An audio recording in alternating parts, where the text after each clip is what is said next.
Hello, Smite fans, and welcome back to more of the Smite 2 Founder Series as we continue the last chance qualifiers, trying to make your way to the playoffs on the road to the HyperX Arena in Las Vegas. It's Malum and Gormizer with you to bring the conclusion of our day. That's been exciting so far with EMEA, but of course, cannot forget North America, where the action there has been crazy, and we've been learning all the new faces in the world with more new faces to come. And Gore, I'm personally feeling great about this. I'm really excited to see if Alec Club can feed off the crowd momentum. You know, we're online, but they've got a fan club now. Yeah, but it's so weird to have hate club and fan club in the same sentence. But yeah, no, it's True. actually really exciting. I think to be able to watch a lot of these teams, especially with how we've been moving forward, right? And now in the last chance, right?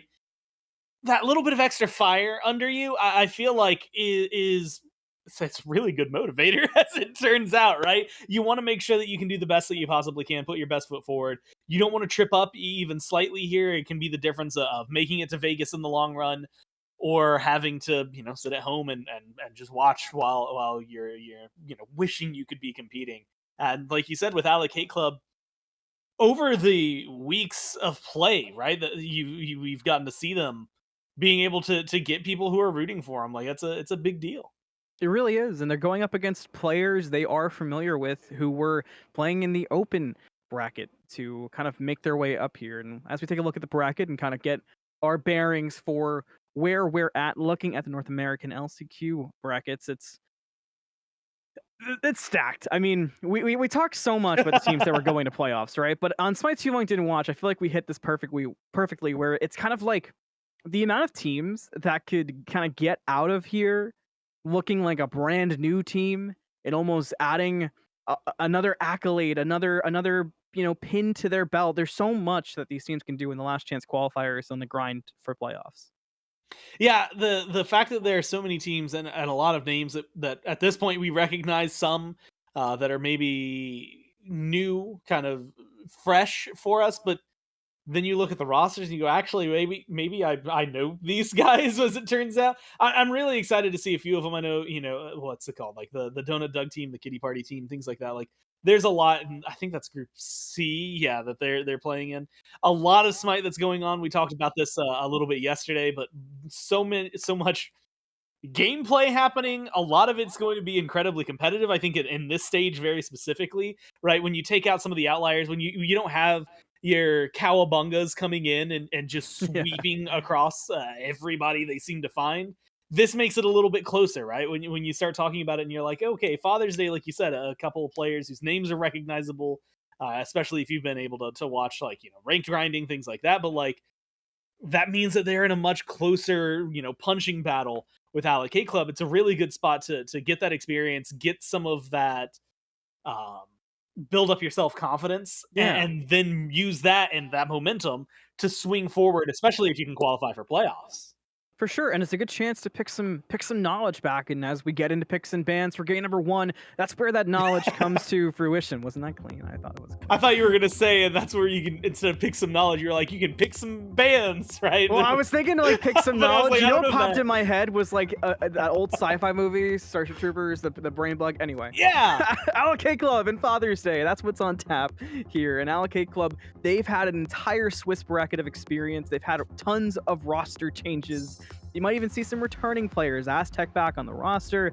Where Father's Day, they're coming in a bit fresh. They've got confidence from the open bracket, but again, names that if you've watched a lot of amateur Smite, if you catch a lot of ranked grinders, you are going to recognize. Now, I'm excited to see how picks and bans goes because, and it's easy to talk about like, oh, hey, Rod and Sobek were at it. Of course, they're banned, as you just mentioned, but like, when new gods are like available, which I guess last week and presumably next week that will happen, right? When those get unbanned. What really is more interesting to me is how the meta shifts around that with little buffs, right? And things like Zeus suddenly being banned. And I can say from experience, specifically yesterday, he's not really fun to late against early on. Chain Lightning feels like it's doing a whole ton. And so it really does kind of give you this nice little shift. And that what we were seeing Fenrir, which makes sense, he's still there, and Baron, who was highly prioritized. But Baron wasn't winning every single game that he got through in Swiss, so I'm really interested to see if he's worth the first pick and if Alec Club can kind of have him carry the I guess banner that he's brought with him in being one of the top banned gods for since his release. Yeah, exactly. Anubis locked in for Alec Club. While we have seen a lot of Anubises go solo, even a couple go ADC, I will say I do expect this to be a mid lane Anubis. Aztec is a very traditional solo laner. In Smite 1, I make this joke every time I see Aztec's name, and that will continue. He's a Nike one-trick, so in Smite 2, it's going to be a lot of the same of that kind of very frontline, very tanky type of playstyle I would expect to see. Mario Bro, also, we've seen go Neath pretty consistently, so the Jingwei is a bit of a switch-up, going that more kind of crit, attack speed, more traditional hyper carry style, and if I go back to last week, I believe Inbound and I were actually talking about wanting to see that with Mario Bros. So I'm glad to see that grabbed here. But Ymir and Bologna continuing to kind of make her appearance once again. Yeah, so if you take just the Ymir and Bologna, or you slice it in half and you take just the Athena and the Amma, we're fine. In fact, there's a certain point where you could just slice one end off, and you know, as long you get rid of one god on Father's Day, and while I might not like be super into it, depending on where, like who's going where, we've seen it. This is a real heavy focus on 4 melee range gods, some of which have been proven stronger than others. Some are stronger in certain roles than others. Right. This last pick is going to determine whether I'm in Father's Day's corner or not, I think, realistically. And I don't know what I want to, like, you need something that's going to do range damage overall. I feel like you could probably make a Ymir crit thing work, depending on where he ends up getting thrown. So, like, you might be able to use him or Bologna even to replace your ADCs. You know, Bologna ADC is something that is not necessarily uncommon. So I do feel like there's some flexibility there, but your ranged damage as a whole is not great. It is relying exclusively on Cuckoo. I'm really, really curious as to where they're going to send some of these, because I do feel like some of these guys, Athena we've seen in the jungle more often. Bologna, again, has flexed over to a carry, but Amma does a just kind of metric ton of damage right now. So, like, there's some scales that need to be tipped, and I don't know where Father's Day are doing it. I don't know where they're going to do it either. I do know where we're starting. We're starting game 1 on the battleground, which we're ready to go to see how game 1 shapes out. Already in the jungle as well. Once again, it's Malgore with you, of course. Always thank your spectators, Doug, on there as well. And one thing that sticks out to me, you mentioned the lack of range for Father's Day. I'm kind of concerned already big time about how they're going to approach objective secure and structure damage. Yeah. All these things. I mean, you're on it with the Bologna ADC. You called that perfect. Amaterasu does feel fairly good into Mordred. It's a decent matchup there. And I think a jungle we've seen can work, but it's a tough sell.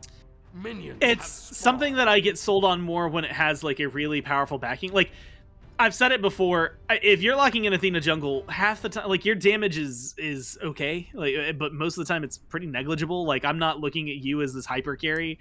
I'm looking at you as very specifically this entity of, I dash in, I press 2. Like, you're doing what Athena does in support, just with more damage, and you die a little easier, but, like, it's the trade-offs that you're going to make in the build. I'm also really interested, because maybe I'm crazy, but I don't see legit with a starter item, which is not something that happens super common.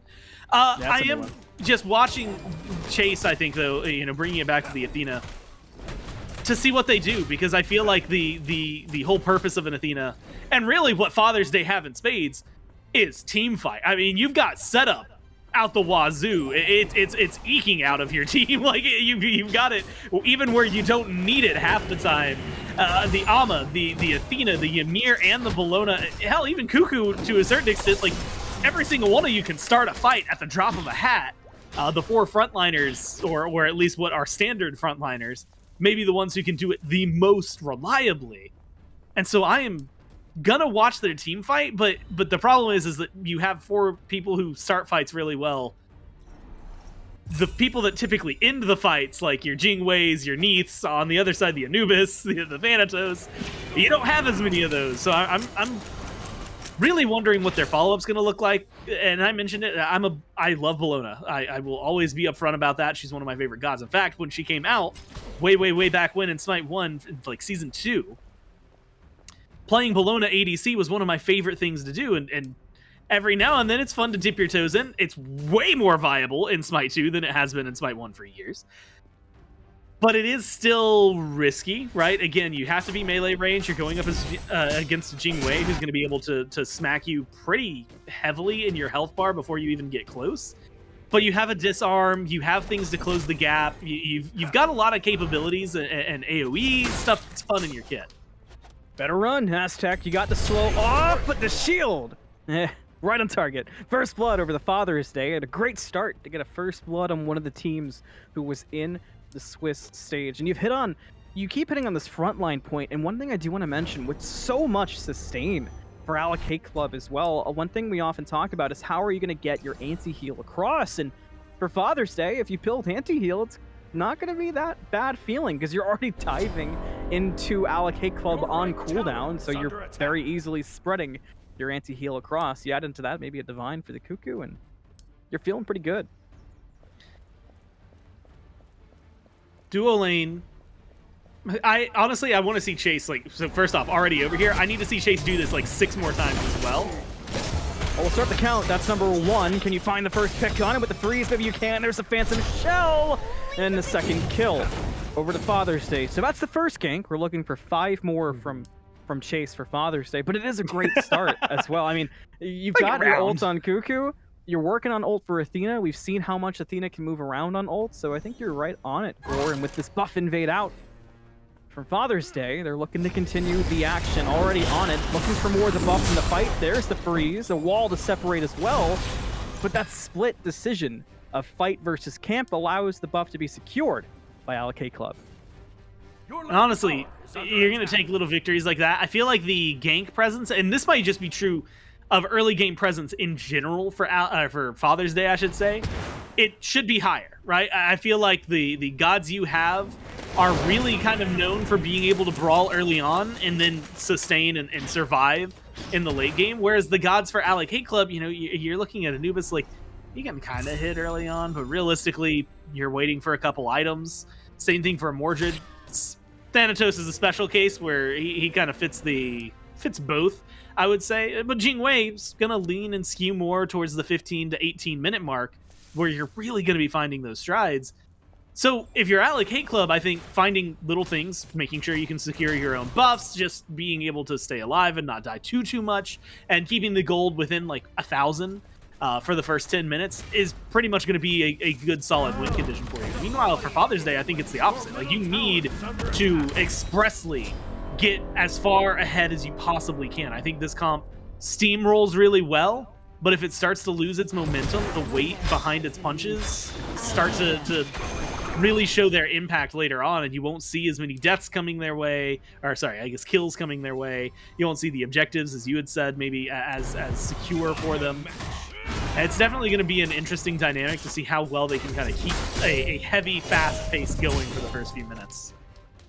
I gotta give Aztec might chase on the kill now. I gotta give credit to Renown there. The escape artist play that we saw previously from the Anubis was really impressive. The blink into the turnaround wrap out of range, it was great.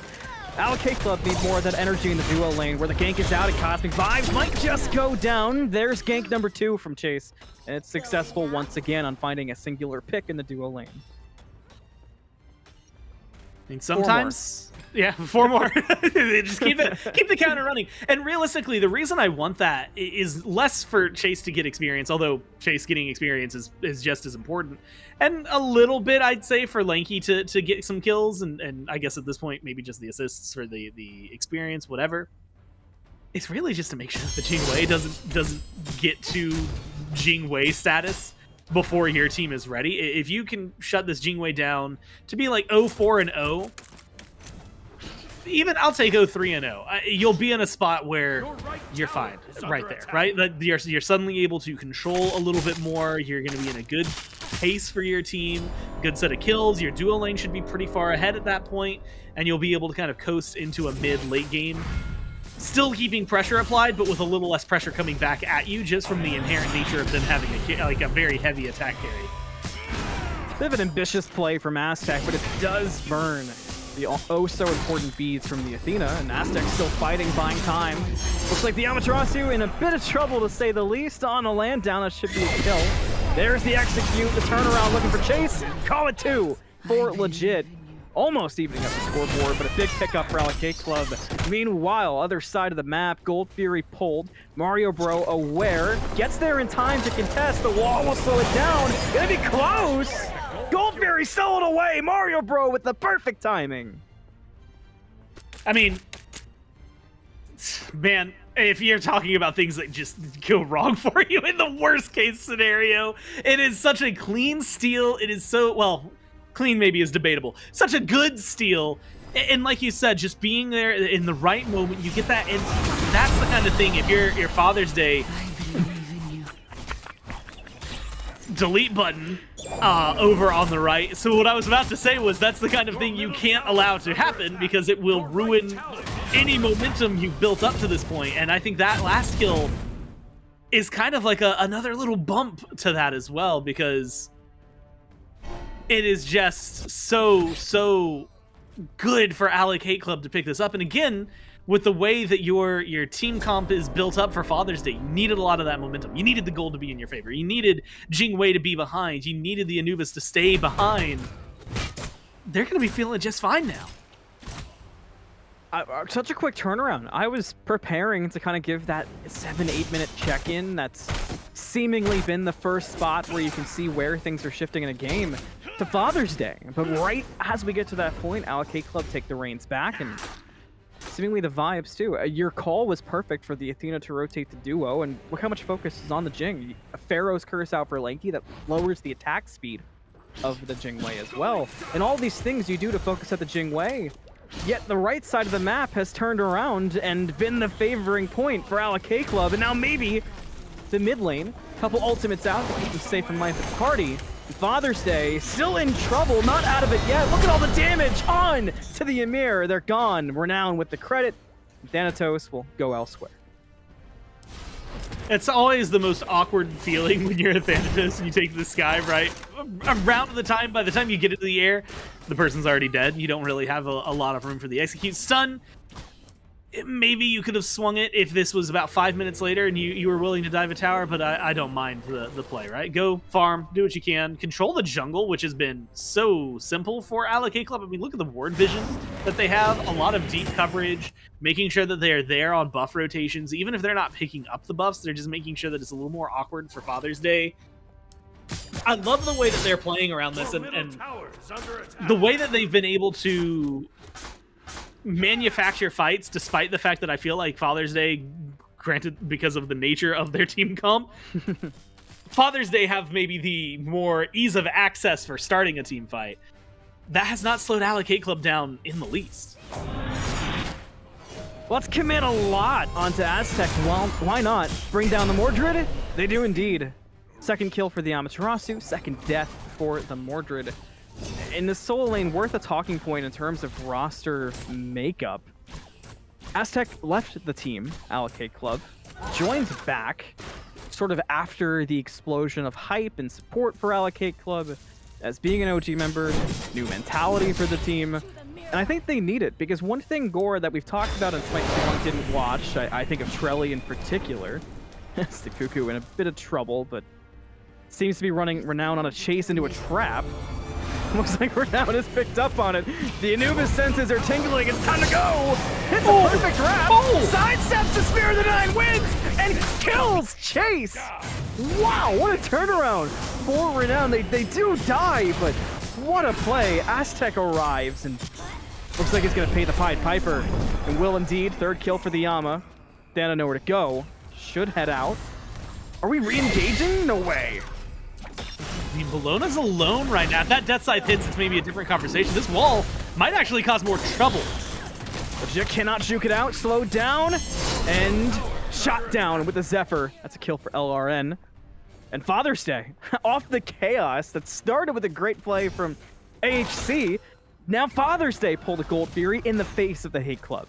They step up. Gold Fury down to half health. You've got Baron there. You've got the Jing there. They stole it before. Why not be able to do it again? Walls out and better time this time, and a stun to make sure Mario Bro has no chance for the steal. I mean, this is, I think, the exact way they needed that to go, and it's paid a little bit by Alec Hate Club. First off, I need to rewind, and before I maybe dig into them, I have to give the praise where it's due. Renown saw a 1v3 and took it, and I would say in that one instance, won that 1v3, right? Gets a kill, yeah, you getting anything out of that is insane. The problem for Alec Hate Clubs comes after that, where everybody kind of engaged nowhere near at the same time. It just kind of felt sloppy all around, right?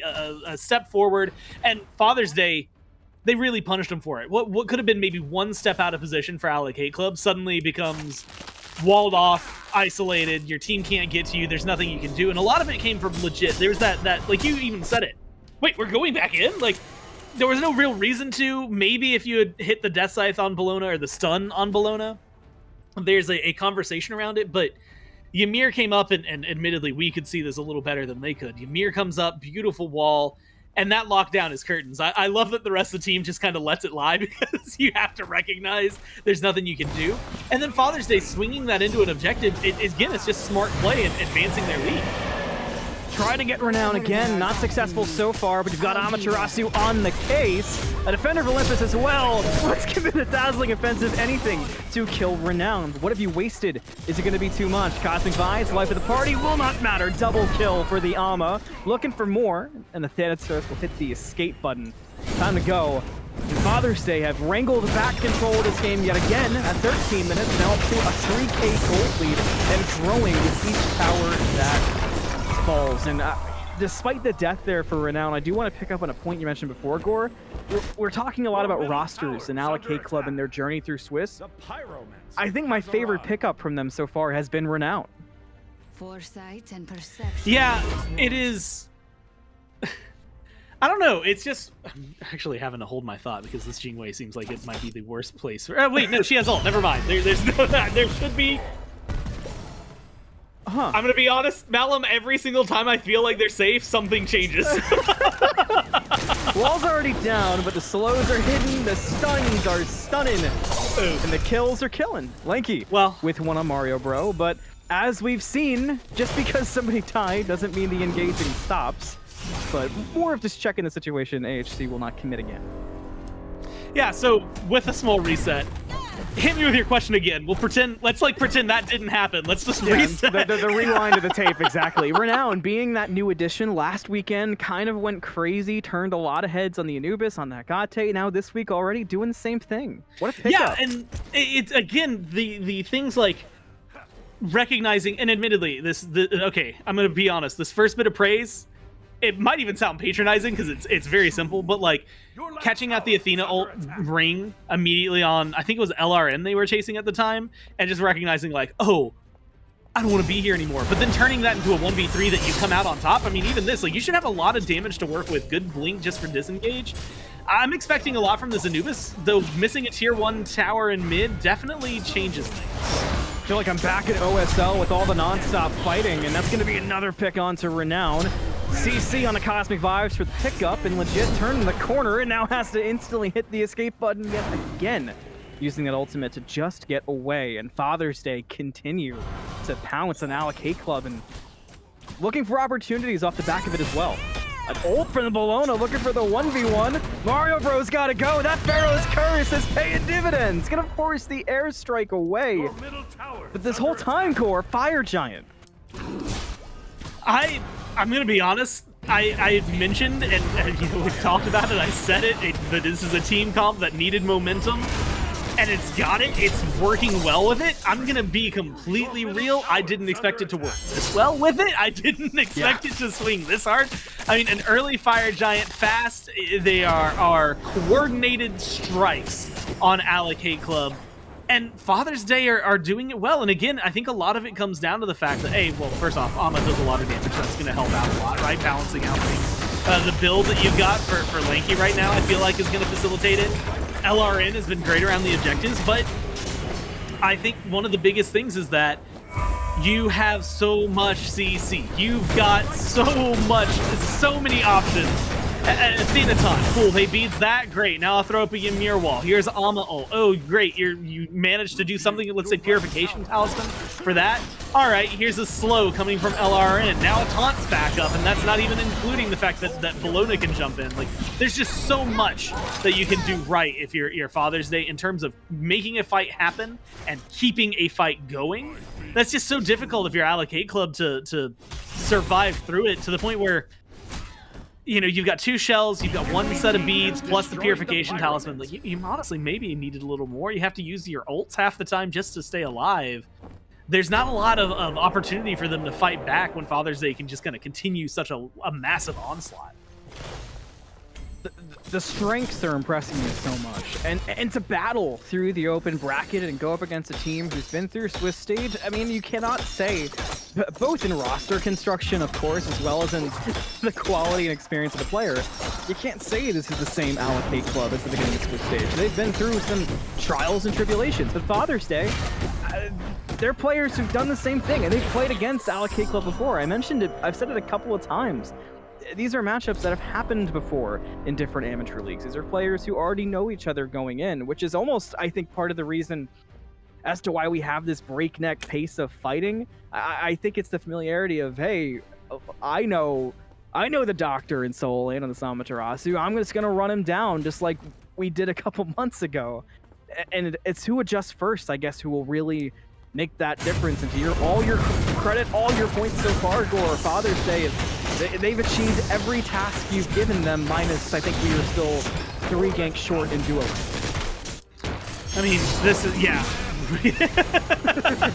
Look, they might not have had the number, but they did have the, I guess, premise, right? The spirit of the ganks, the spirit of control, which was, long story short, get Bologna ahead, don't let Jingwei get into the game. Admittedly, Jingwei is getting closer and closer to the game, but your team's got such a good lead right now, I don't know that you're really feeling maybe as much of the pressure as you would be had it gone unanswered overall. Phoenix Sieges, honestly, I'm kind of perplexed to see these Sieges going as well as they are for them, despite the lead. When you don't have someone who's ranged and you have to get next to the Phoenix to really destroy it, normally that spells an end for you. A lot of damage on the Cosmic Vibes already, and Lanky's diving into the backline, and everything's working out for Father's Day. The first pickup goes to the Cuckoo, the second to Ymir, and Legit will try to put up a fight, get the shutdown onto the Ama, but with 2-man taunts coming out, with all the CC in the world, this fight is never going to get easier for Alec Club. Not in this game number 1. Legit, though, will not stop fighting despite those odds. Matter of fact, Legit is enjoying those odds with the triple kill. Now running after the remaining members of Father's Day. What a defense from Alec Club to somehow come out of those odds on top. And Aztec will get away too. You said perplexed on the sieges. I'm perplexed on the defense. Honestly, and a little bit of it has to come down to the fact that, and it's a little of what I was trying to mention, which is when you have to commit, when you're all melee, you have to commit so much more heavily to the Phoenix. You're deeper in Alec Club territory for every siege if you're Father's Day than you would be if you had, you know, a Neath or if Jingwei had been picked up on your squad, which, again, it's not like saying you're going to lose because of this. It's just saying things are tougher. That means that it's a little easier for Renown to be in a safe spot to force you to feel in an awkward spot. For Legit to be in a safe spot to make you feel like you're in an awkward spot. And you have to dive so deep, all of you, now to get the Phoenix, to get a kill, to keep that momentum swinging under a bird, that it creates an opportunity, even if it's slight, but an opportunity nonetheless, under these Phoenixes to make something happen. I really just make sure that things can be a little easier for Alec Club. It's honestly a blessing in disguise on defense. It doesn't mean anything anywhere else, right? I mean, even right now, you're over there on the Ancient Fury. Maybe Aztec can make a play here, but your team doesn't have much that you can say on the map outside of your base. It is Phoenix line for your line of scrimmage. That's where you can play. If you get caught out anywhere else, you're probably just going to end up getting killed off pretty simply by Father's Day. And so you have to make plays like this where it's maybe we can find some poke and knock down a tier 1, get some gold back, while Father's Day gets to run rampant and pretty much do anything they want on the map with only 1 tier 2 left standing. I love this play for them. They get the Fire Giant again, run down mid. You're going to force Alec Club to play defense, and they're not going to be able to do it pretty much anywhere but the Phoenixes, as I just said. So you have to sit back and watch this one happen. You have to figure out what your next assault's going to be like. But it's just as difficult for Father's Day knowing that all of the ults are available, all of the relics, well, save for 1 blink, are going to be available. There's a lot that's going to be playing against you in that Phoenix line just as much as you're going to have to work with. So trying to crack into the base, this might be the hardest step forward, even with 1 Phoenix already down. I think the key, and I'm looking at legit. I've cast legit a lot, and one thing I've always been impressed by, no matter the level of play I've cast legit in, is always the positioning. And it has to be picture perfect on these sieges, being the, the Thanatos, not really known for his siege defense, I would say. I suppose an opportunity pick at times, but in that last fight, it can all be accounted to the positioning of legit, finding that sort of wraparound fight, waiting for the right moment, not overusing the execute, not chasing too far. I guess the problem becomes, and you touched on this already, is how long can you continue to do those picture-perfect things? How long can you continue to hold that picture-perfect position when Father's Day is slamming on your Phoenixes looking for your throne room? Because you're going to feel that pressure to go react and move to the unfavorable spot just to try to help the rest of your team either stay alive or defend. Yeah, I have to keep... I mean, when you get this far into a game, like, it's so interesting to talk about executes in general, and this will probably come up a lot with Sobek next week. But, like, they become so helpful in this stage, especially when you're dealing with, Athena, Ymir, Bologna, and Ama all on the same team. I feel like if you can get a little bit of poke, and specifically onto the Ama here, then you really start to open things up to lock down, maybe turn around a defense gone awry. Bologna would be an equally good target, but you have to keep that pressure up, and I say keep that pressure up. You have to have that pressure. I mean, that was, unfortunately for legit, nothing. Literally nothing that you could have done there. Having to use the bead so early as well. Yeah, it hurts every step of the way. And Father's Day, I mean, this is a great position to be in, especially since you can siege pretty confidently both Phoenixes. The only thing slowing them down is what we talked about in picks and bans, the structure damage not being there as much as it needs to be. It forces them to have to at least get a pick. Maybe they found it. Onto legit, gonna go to the sky. Will he get away in time? Yes, he does, with some help from Aztec. And looking towards the right lane, Alec Club, get aggressive. Is that the play? Is that the Hail Mary you have to make here? No picks so far. They've almost got one onto the Ymir, but nobody can secure it. And by the time they do, the Ymir's out of dodge thanks to Cersei's Hexstone. That's right, you can give the Ymir a dash. Just gotta buy yourself the nice purple item. What an escape for Father's Day to keep everybody up there. Alec Club will look for the picks, but none to be had. Father's Day, get 2 Phoenixes and disengage. And a little bit of pressure. I mean, if they get a pick there, it's a 3rd bird.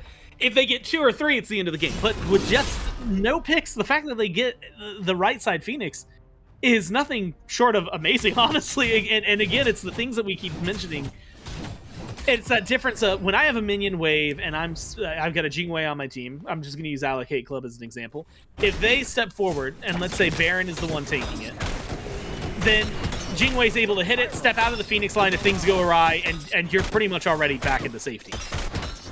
You have to dive so deep on the side of Father's Day, and that's what was slowing them down. And like you said, it causes that trouble.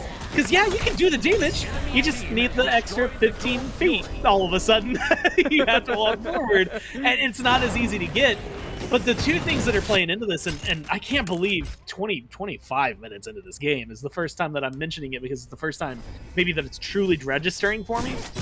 But in a world where you've got the scaling for an Ama, an Athena, a Ymir, and a Bologna on one side, Alec Club have virtually none of that. I mean, Baron, in the best of times, can maybe keep up and provide that CC. It's where we've seen them in support a lot, but knowing that it's Baron, Jingwei, you know, the Anubis, your Thanatos, like Aztec, who is building tanky enough to withstand a little bit, but like looking at the comps, it's also just way harder to kill Father's Day all around than it is to kill any individual on Alec Club, which maybe has something to do with the fact that Father's Day took 4 of the frontliners that were still available.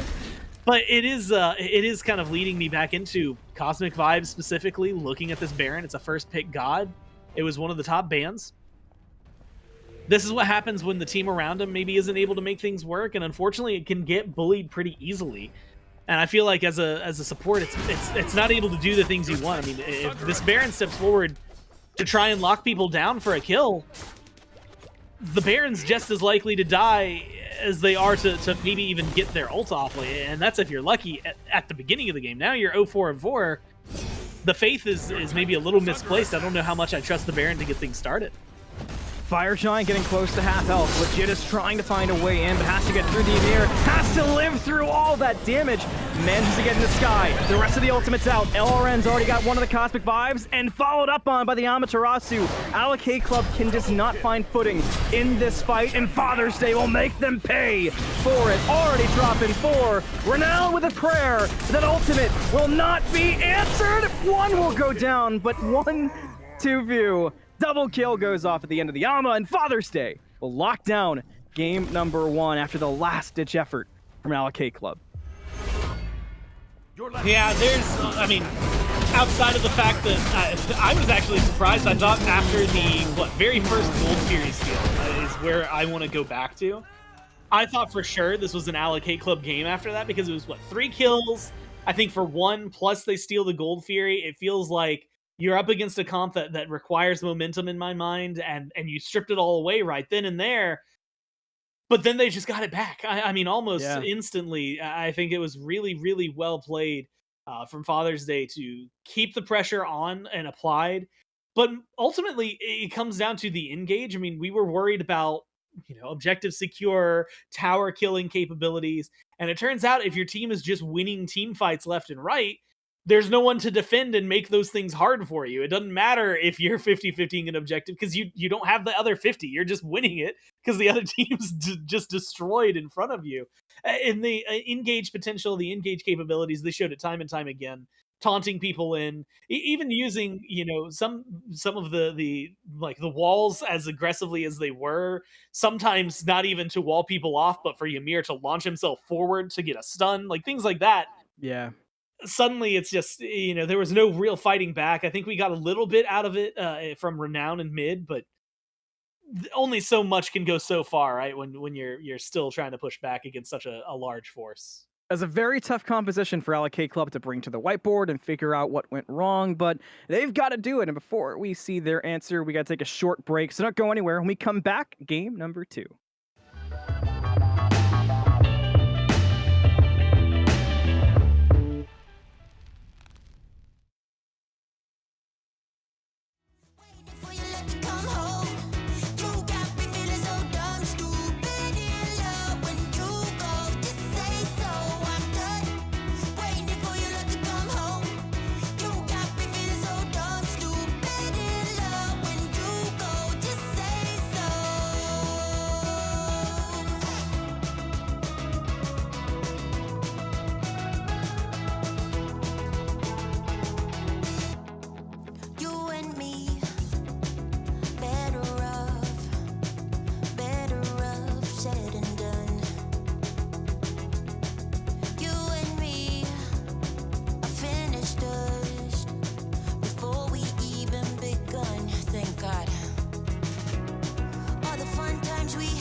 Hey, and welcome on back. I love that intro, and I love Smite Pro and all the content it puts out, even the stuff I'm not, and I'm quite a big fan of.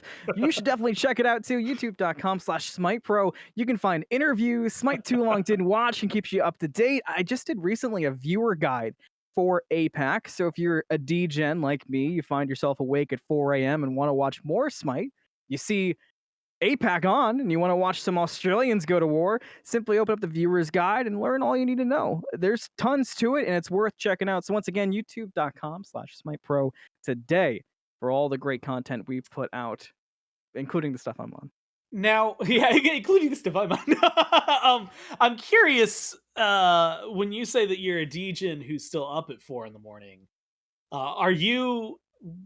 I feel like DGen implies you're staying up until 4, because I feel like only responsible people, like if you can wake up, this can show how much I've deviated, because for me it's now before 8 a.m. Like if I get up before 8 a.m. I feel like I've become a much more productive member of society than I normally am, because normally that does not happen, but B, I also like, that's like responsible adult. Right. Like, See, I imagine the people in my life, like when I was a kid, like they got up at like 5 or 6 to get ready for stuff. I know, like, same. That's a like foreign memory. you always hear stories from parents, grandparents, like, yeah, I woke up at 5 o'clock and I had to fight a war to go to school. Crazy stuff. Meanwhile, me, like you said, 4 a.m. I'm like, hey, what's going on? What's going on in Yo, APAC? maybe I should go to bed soon. And then I'm like, oh, my call time is in 4 hours, and I like having a job. But I also like casting Smite with you, Gore. We've got more Founder Series on tap. We have game number 2 between Father's Day and Alec Club. Alec Club, they had to fight through all of Swiss stage, almost made it to playoffs. They get into game number 1, and they run into a team fresh and ready to fight from the open bracket. And Father's Day take game 1 away. That's got to be a shock to the system. Honestly, I think it's I mean, where do you want to look at it? The comp as a whole, I think, gets a lot done. When we see the damage numbers, that'll probably explain a lot. Unfortunately, if you look towards the duo lane, and this is really just good job from Athena, again, rotating over, putting pressure on the Jingwei and on the Baron super early so that it was difficult for them to kind of hit their stride and get to the point where they could maybe be the gods that we know and can accomplish a lot. And the same thing can be said on the other side. Aztec, unfortunately, just never really got to find momentum. Yeah. Does a decent amount of damage. In fact, does more damage in the game, but that almost 20,000 damage leading to an 0-5 and 5 slash line versus 17,000 damage leading to a 9-2 and 7. Obviously, over here, Father of 4 was the one who was able to find a little bit more of a heavy impact, right? The damage came out and was the more permanent kind, right? They're dead, so you can't deal any more damage, no more extra poke or anything like that. So I feel like the Amma was definitely a pretty big problem. First picking the Baron and letting I think it was Amma Athena was the first 2, if I remember correctly, for Father's Day. That did not really come up in the game for how well prioritized the Baron was. I feel like there's some changes that you could probably make. Maybe Baron is this secret catch-all, sneaky, amazing god, but I feel like maybe some of the changes, especially to like how much he was healing in the first few week, probably have made him have like less of a heavy priority. And I feel like we could pump the brakes on the first picks. Still pick him up. He's still worthwhile. Still a great god. Just maybe right now I would probably prefer Amma over everybody except maybe Fenrir. I was going to say the Fenrir, as we get into P's and B's for game number 2, I expect the Fenrir to be one of those first 2. That is gone. Alec Club take the order side. Father's Day will keep chilling on that chaos side. In this best of 3 set, Alec Club just trying to hang on and in truly shocking fashion to me. I really can't get over it, but there's the Baron ban. So as opposed to a first pick like you were talking about, Alec Club put the ball in the court of Father's Day. They say, you ban the Fenrir or we are taking it. And Father's Day, I mean, I feel like it's an okay spot to be in because there wasn't a lot to take away. Instead, they take away the Anubis from Renown. This should be an instant Fenrir. I don't see how it could not be. Yeah, I'm going to keep it honest. Do not underestimate me. Okay, first off, that blows my mind. I'm confused threefold. Renown, I will give credit. Renown had a great Anubis. Renown played solid on set Anubis. Renown was not ban worthy on that Anubis. Like, oh, all respect where it's due. You had some great plays. I don't know, ban worthy, but and maybe they expected this. I couldn't have seen a world where this would happen, but that the Fenrir would make it back over to him. Maybe they had a way they wanted to deal with it. Zeus was banned in the first game, so I think for Father's Day, assuming this Zeus can stand up to a first ban potential, like you got a Fenrir, that's already a step in the right direction and then some. I think that Fenrir in the right hands can kind of make the game happen on his own. Color me absolutely shocked. I'm right on board with you. I mean, if we try our the Emoja Odin, there are teams that would have paid anything to get those rosters, to get that god composition, that first two a few weeks ago. But Fenrir and Zeus right now are just kind of the go-tos. I mean, they're the guys. But like even the clips we saw this week in Smite 2, Smite 2 didn't watch. They were dominated by Zeus. It was everywhere, getting pentakills, controlling games, you name it. If I'm Alec Club, and I'm already shell-shocked from game one, this is, I mean, unless they want this, which I suppose is possible because you're wanting the walls to control, I'm in, not panic, but I'm freaking out almost at the picks Father's Day's gotten. I will say I like the walls a little bit, specifically against Zeus. I think, you know, against Fenrir, it's not that big a deal. Ymir, it's okay, but Wisdom and strategy he's going to be kind of tanky. If you're dropping the walls just for the Ymir, it's probably not like he's the, hey, you know what, we got one of them, okay, let's kill him anyway, as opposed to the let's target him.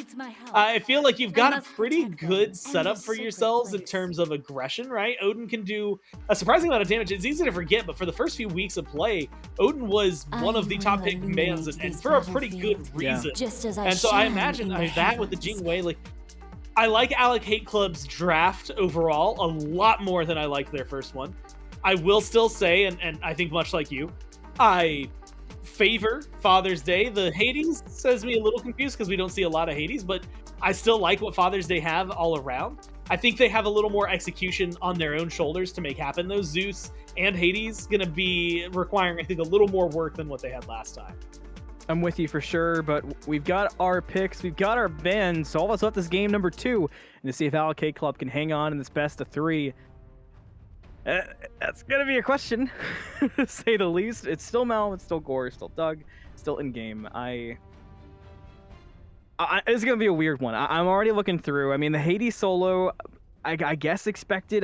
The Amar ADC. I like this to see the Sands of Time. I was a little concerned we might see Death's Toll into that normal ADC build. I don't think they could have matched up well into Jingwei, but aside from that, what else is jumping out at you, Gore? Because for me, I've noticed a lot of beads. At least they're shells, but there's a lot to dig through. No, I'm still getting past Zeus and Amma not being where I expected them. And I might be stuck on that for a little while, honestly. Honestly, it could have been audible, the record scratch in my brain at seeing that.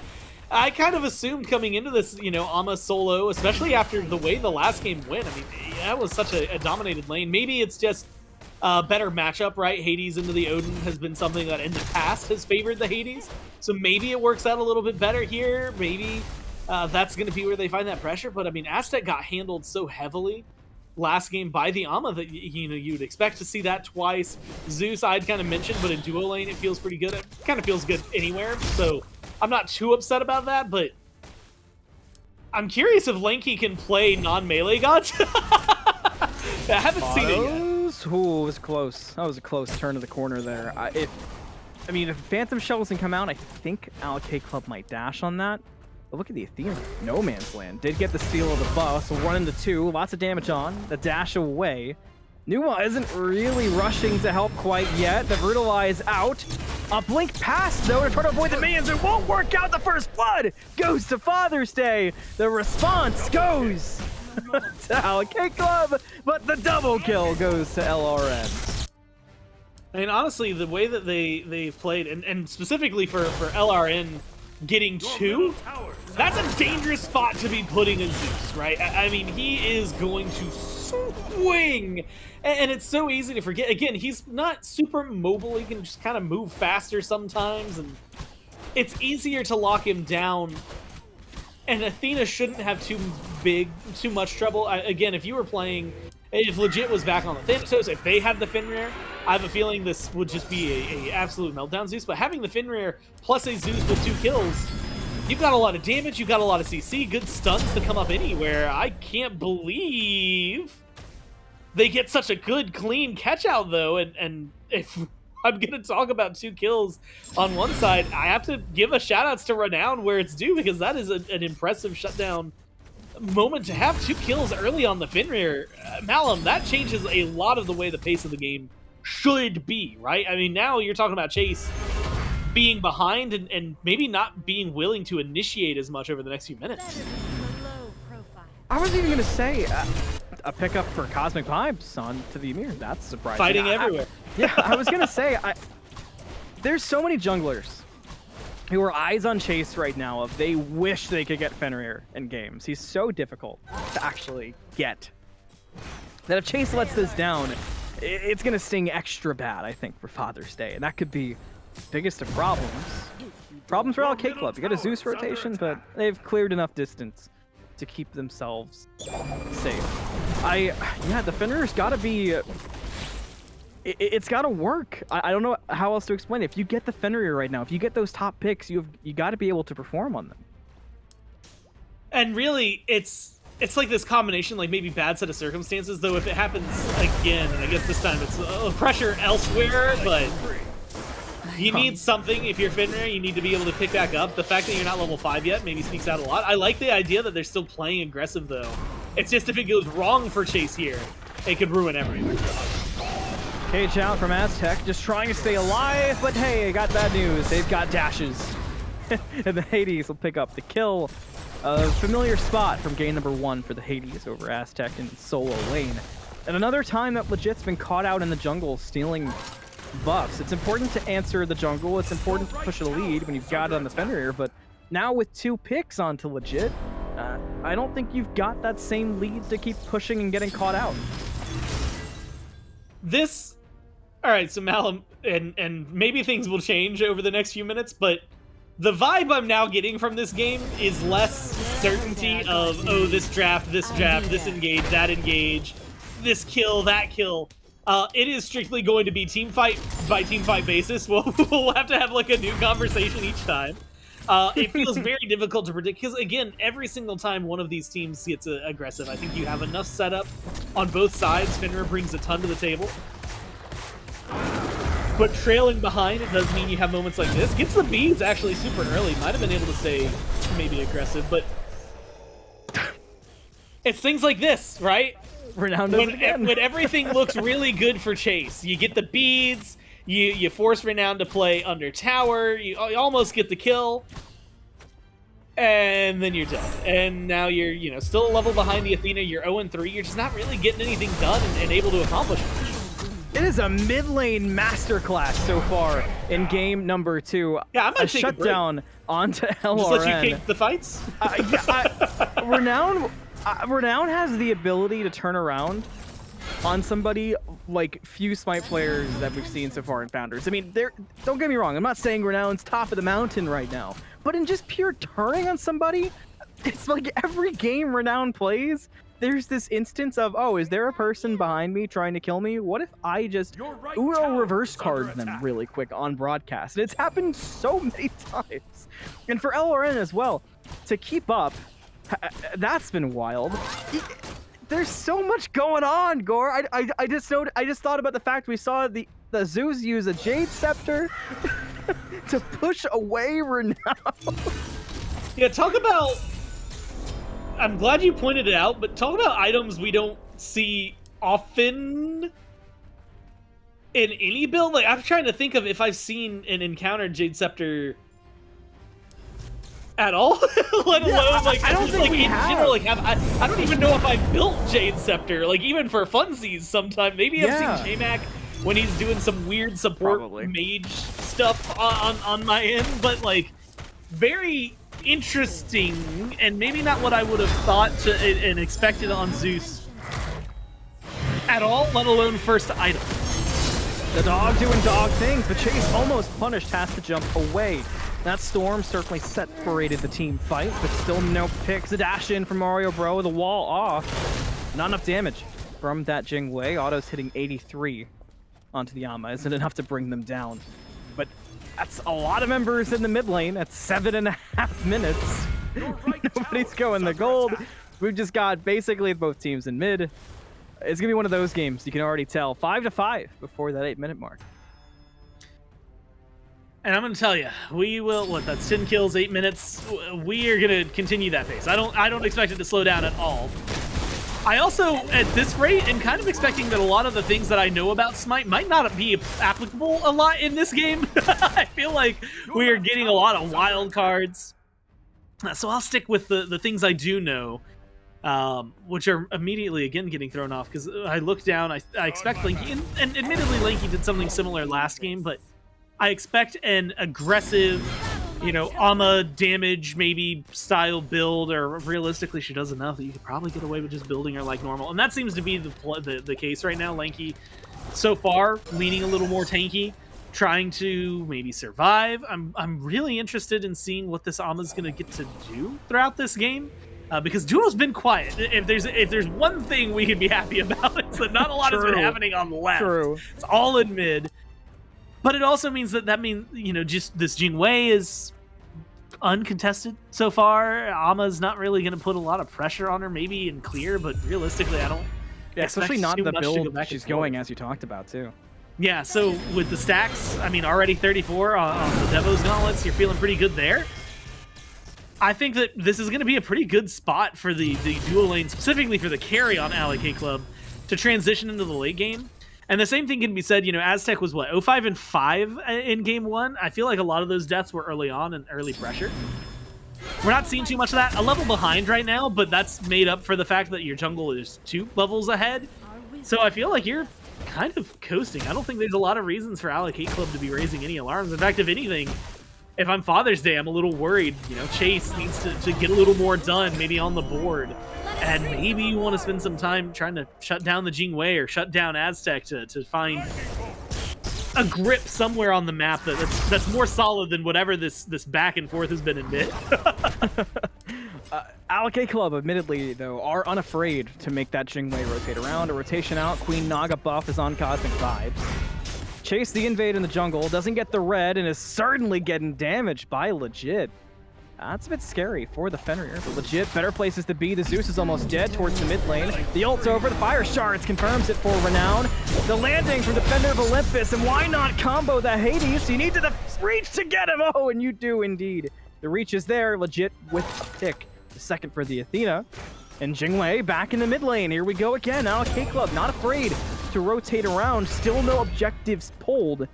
Maybe this is the fight to do it, but they gotta decide, Gore.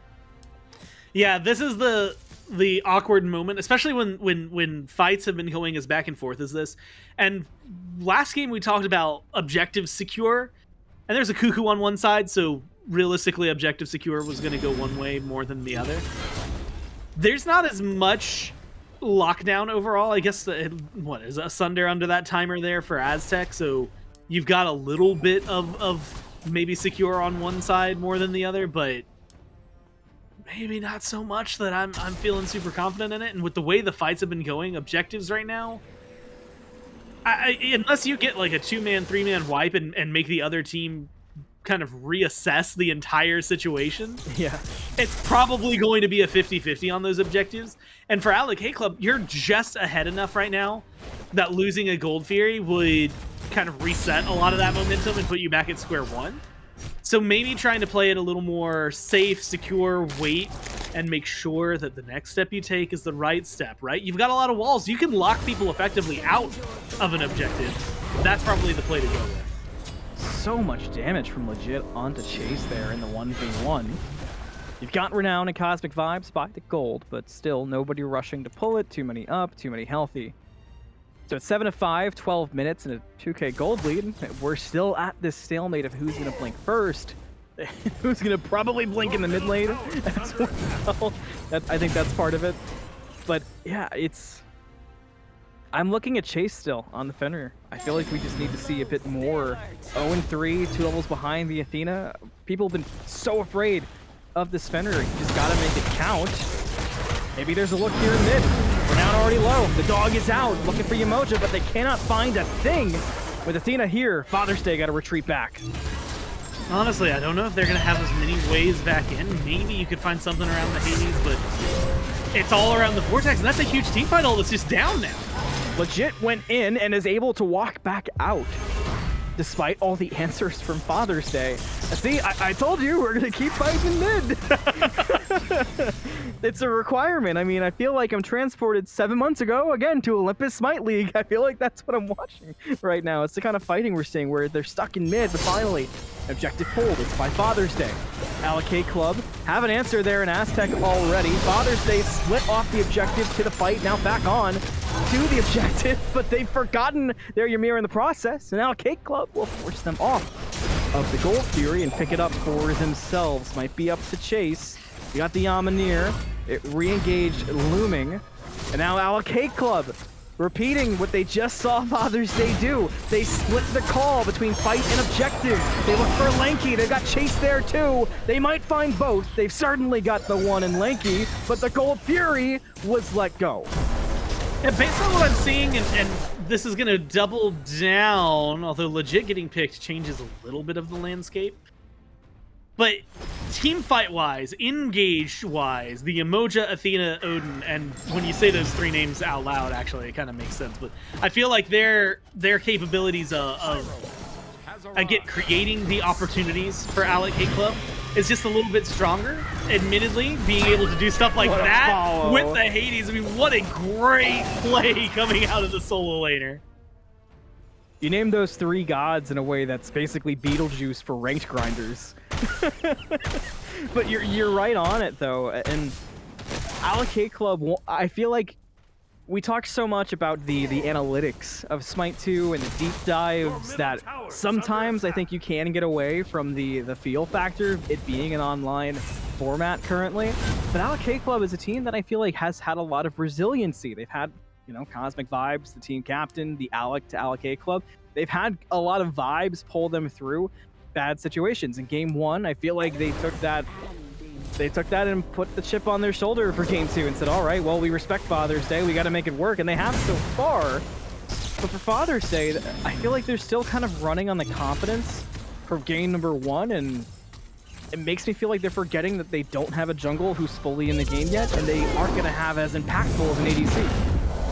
Yeah, that's, I think wow, speak of the devil. I mean, that's maybe perfect. It wasn't a 1v1, but, you know, still kind of maybe showcases exactly what your worries could be.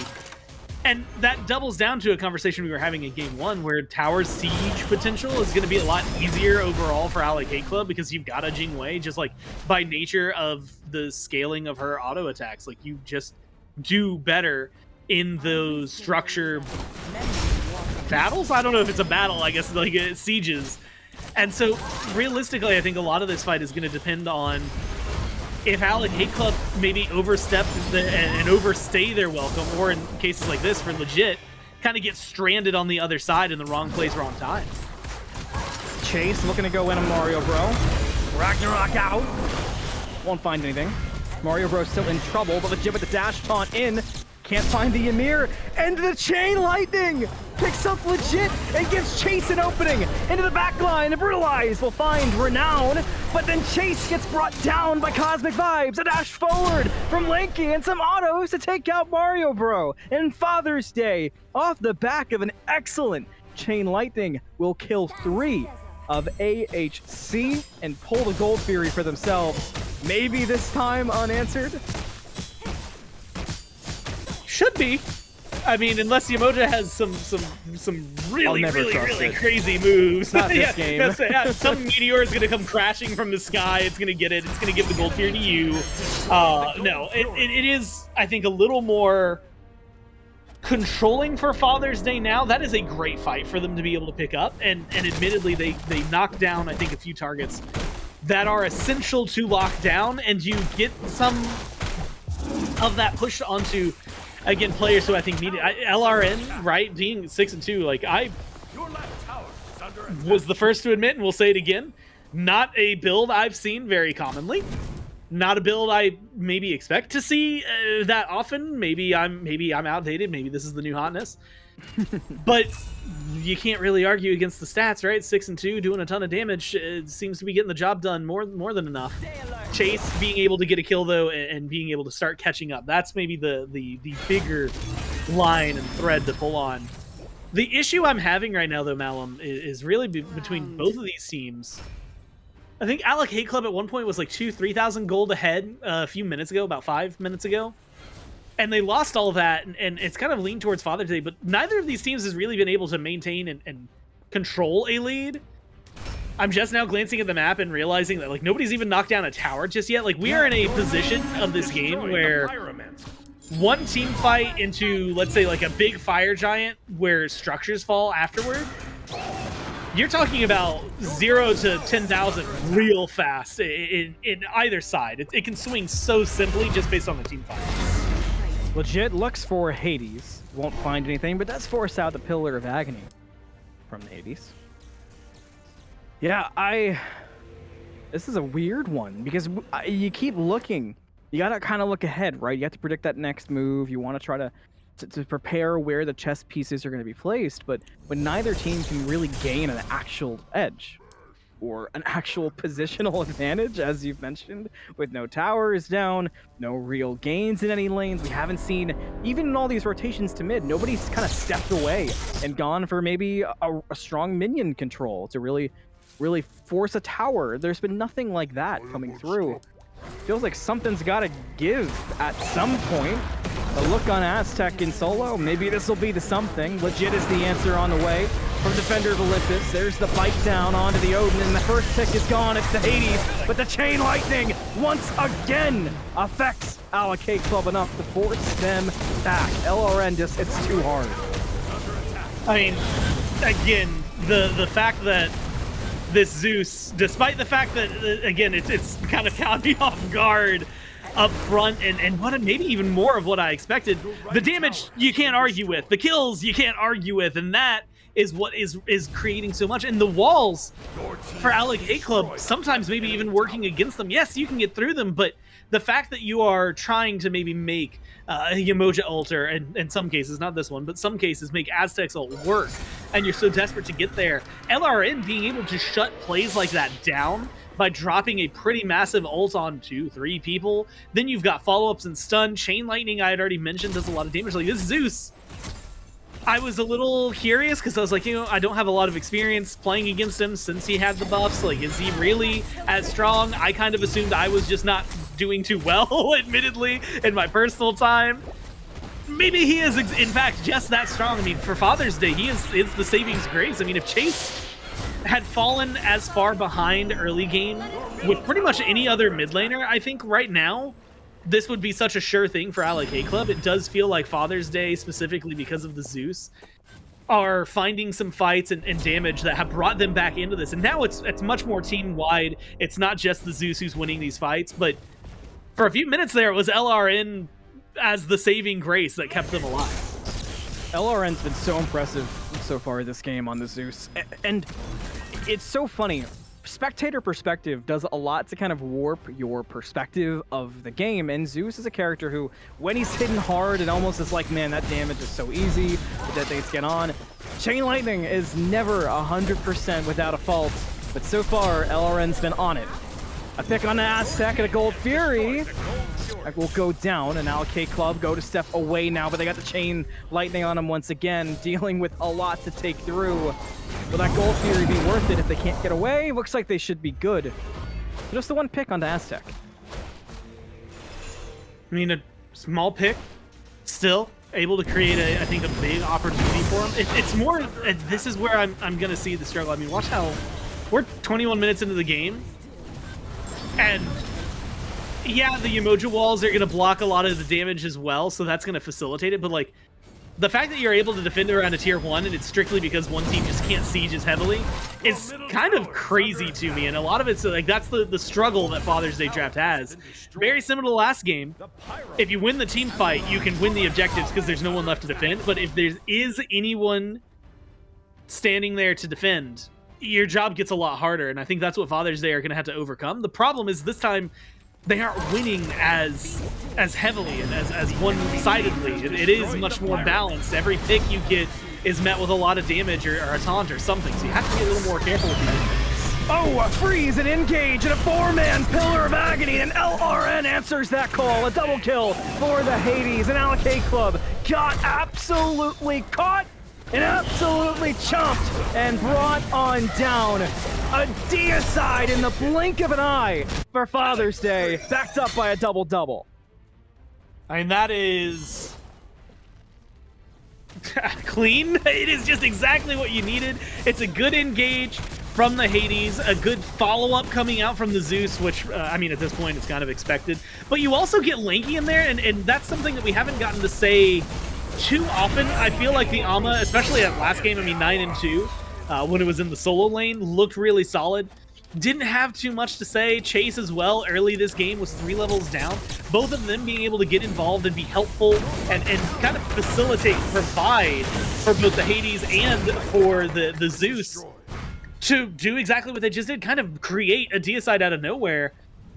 And, you know, Malin, when I'm talking about a team that struggles in a draft, a comp, I should say, that struggles with the capabilities to knock down structures, what you need more than anything is the Fire Giant. And to stay alive, Chase, speaking of the devil, didn't get the memo. Everybody else backed. I don't know what they were doing in the jungle, but it was probably not the right thing to be doing. I heard you, Gore. Chase didn't listen, but I did. But beyond that, if you can get the Fire Giant, that equalizes the playing field on structure sieging. Maybe a little less now that your Fenrir doesn't have it, but it equals the playing field. And, you know, the Pillar of Agony grabbing 4 is the highlight, but the damage that LRN keeps putting forward in these fights is just insane. And on top of that, Divine, you know, I've been thinking about it too. The Chain Lightning consistently is spreading to everyone. So that Divine is getting across and really affecting what the Emoja can do for sustain. Lanky, not aware, not a nowhere. He doesn't know. Pepe laughed. Goodbye, Lanky. Maybe? No way you get away from this. This would be criminal. That Fire Shard's not gonna kill. Lanky can get away from this. He knew the whole time. The Staff of Mirrodin for the double death. They want this dude dead, but Lanky ain't dying. The turnaround from Father's Day will find a pick, and somehow Chase is the one who dies. Are you serious? Yeah, I'm gonna Malum. And I said this a few minutes in, I'm going to reiterate. I don't think there's a lot of stuff. Our conventional knowledge, we've watched a ton of Smite. But collectively, between two of us, way more than maybe what any individual should in their lives. But even with all that history and knowledge, we could probably throw it out because nothing this game makes a lot of sense. And it's sticking to that conventional knowledge. But it's doing so in such a spectacular manner that it makes it, I mean, it's a spectacle to watch.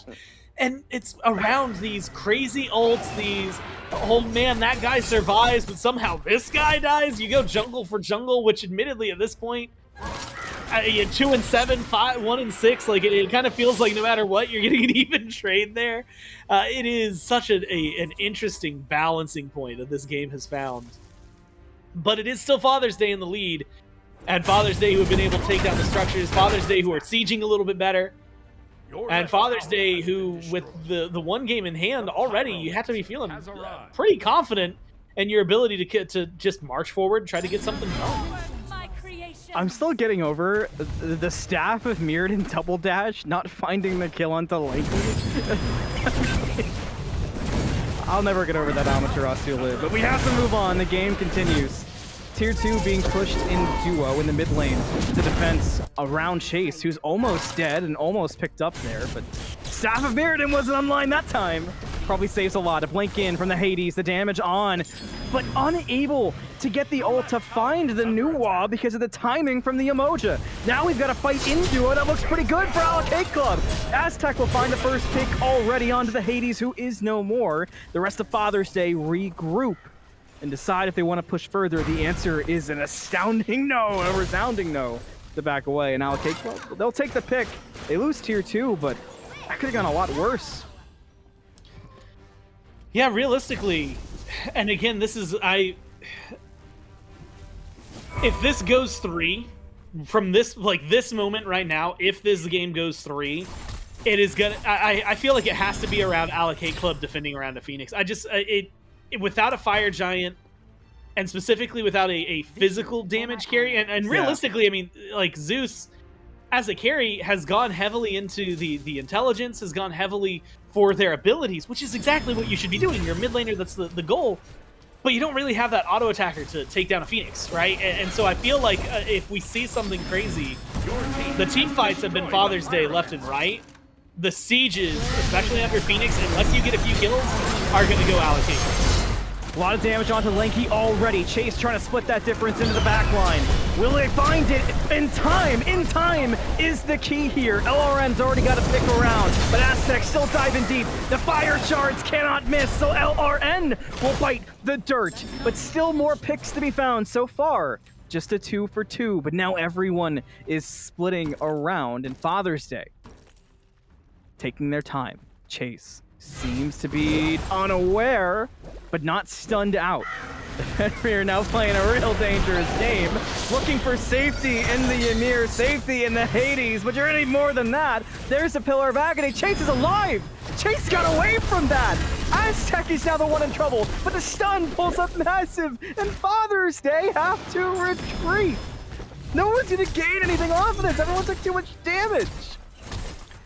It's like, it's not even 2 steps forward, 1 step back for one team or anything like that. Like, because then you're making progress one direction. It's like 1 step forward, 1 step back on both sides. Every time somebody feels like they have a lead, something changes. And I have to admit, it's impressive play on the other side for Alec Hate Club to continually thwart Father's Day, despite the fact that Father's Day have the lead.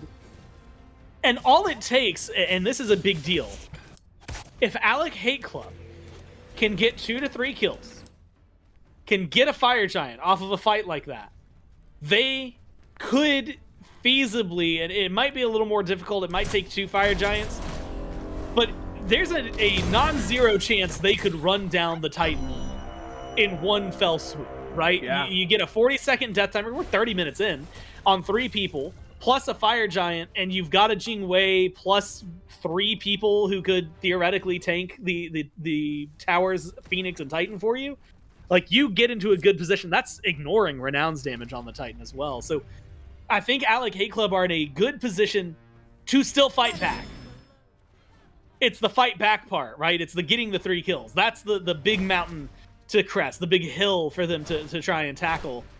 Because team fight wise, you've got some massive amounts of damage, circles, and engage coming from Father's Day that you have the ability to back up a little bit for Alec Hate Club, but just not to the extent, right? You don't have the Zeus damage, you don't have the Hades ult, you don't have a Fenrir ult, you don't have an Amma ult going for you the same way. And yeah, Yamoja and Odin and Athena, they have great engage, but just the burst damage, the capabilities that Father's Day have around a team fight. That's what makes this such an interesting balancing point right now for this game, because it is one team, one mistake, one pick even can change so much. If you go into this as a 4v5, it's Father's Day, that could be the end of the game as well, right? So if this Hades gets isolated, or if Chase gets caught out over on the right-hand side, we get to have a very different conversation over the next few minutes. And that's what it takes for Alec Hate Club. So just keep an eye on them, watch their engage, watch maybe the positioning on the mini-map for Father's Day, because that is just as crucial and important to who wins this fight as the actual ability usage. Gore mentioned it. We're past 30 minutes, 17 to 20, and I mean, I don't even want to mention gold. It's 4K, but like, whatever. That's been changing the whole game. The 17 to 20 is the thing to mention. This game, it's about the bloodbath. It's the battle and battleground of the gods so far in this game number 2. And Gore said it. That's what it's going to come down to. Which team actually gets the better in that 5v5? Fire pulled. The Naga minions will be included. But it's a stealth grass wait for Alec Hate Club for the moment. The taunt out onto Ymir, answered. The beads to get away. Talisman is going to be down now, though. for Father's Day. For Alec Club, a worthy trade. Yeah, always something, again, progress and progression forward, marching forward. But really, it does feel like this dance is around this Fire Giant. And again, keeping my eyes, maybe Cosmic Vibes, you can catch someone out. Aztec could also catch someone out. Not having a combat blink means that going in is going to be pretty telegraphed, but a double taunt to start things off isn't bad. Probably going to be a lot of blood once again, and there's that probably coming true. Mario Bro, the first to bite it, but an attempt to back here from Alec Club, trying to bide their time. Father's Day's really low, so opportunity is there for Alec Club to have that fight that Gormizer was talking about. The defender for Olympus, it pays off. The back in the midst of danger pays off, and Ymir will go down, and Alec Club are establishing a foothold, one of the first we've seen, but it's still a 1-for-1. Yeah, I feel like for Father's Day, the best thing they maybe could have done there was actually wait, right? Let Alec Club back instead of looking for a pick. Maybe you find that pick and we, you know, I'm giving you praise because you get the pick, you get the fire. But if they back there and lose a lot of their damage dealers before you engage, before you start looking for a fight, then suddenly it's the Fire Giant, it's the team fight. Maybe you get a pick afterward, but realistically, it's the Fire Giant, which is the most important thing for your team. And that opens up this last tier too. That opens up a Phoenix conversation. It opens up a lot more depth to their fight for the game.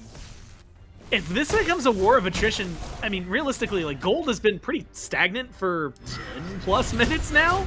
Yeah. I think Alec Club win a war of attrition here. You don't want to fight that if you're Father's Day. A Fire Giant being pulled. It's been a while, but we're back down to half, and Father's Day are not close enough to answer the call forward. 2k health, the Ama going to be the closest, but the Odin Cage will shut down any chance the Amaterasu may have had to steal it away. Alec Club will lock down a Fire Giant around their belts, and Father's Day are now going to be forced to answer the call that Gore has been setting the stage for, of Alec Club winning that war of attrition, now having the buff on their side. It's the only thing they're at a disadvantage with right now really is the Gold Fury. Everything else, I love the spot they're in. I'm right there with you.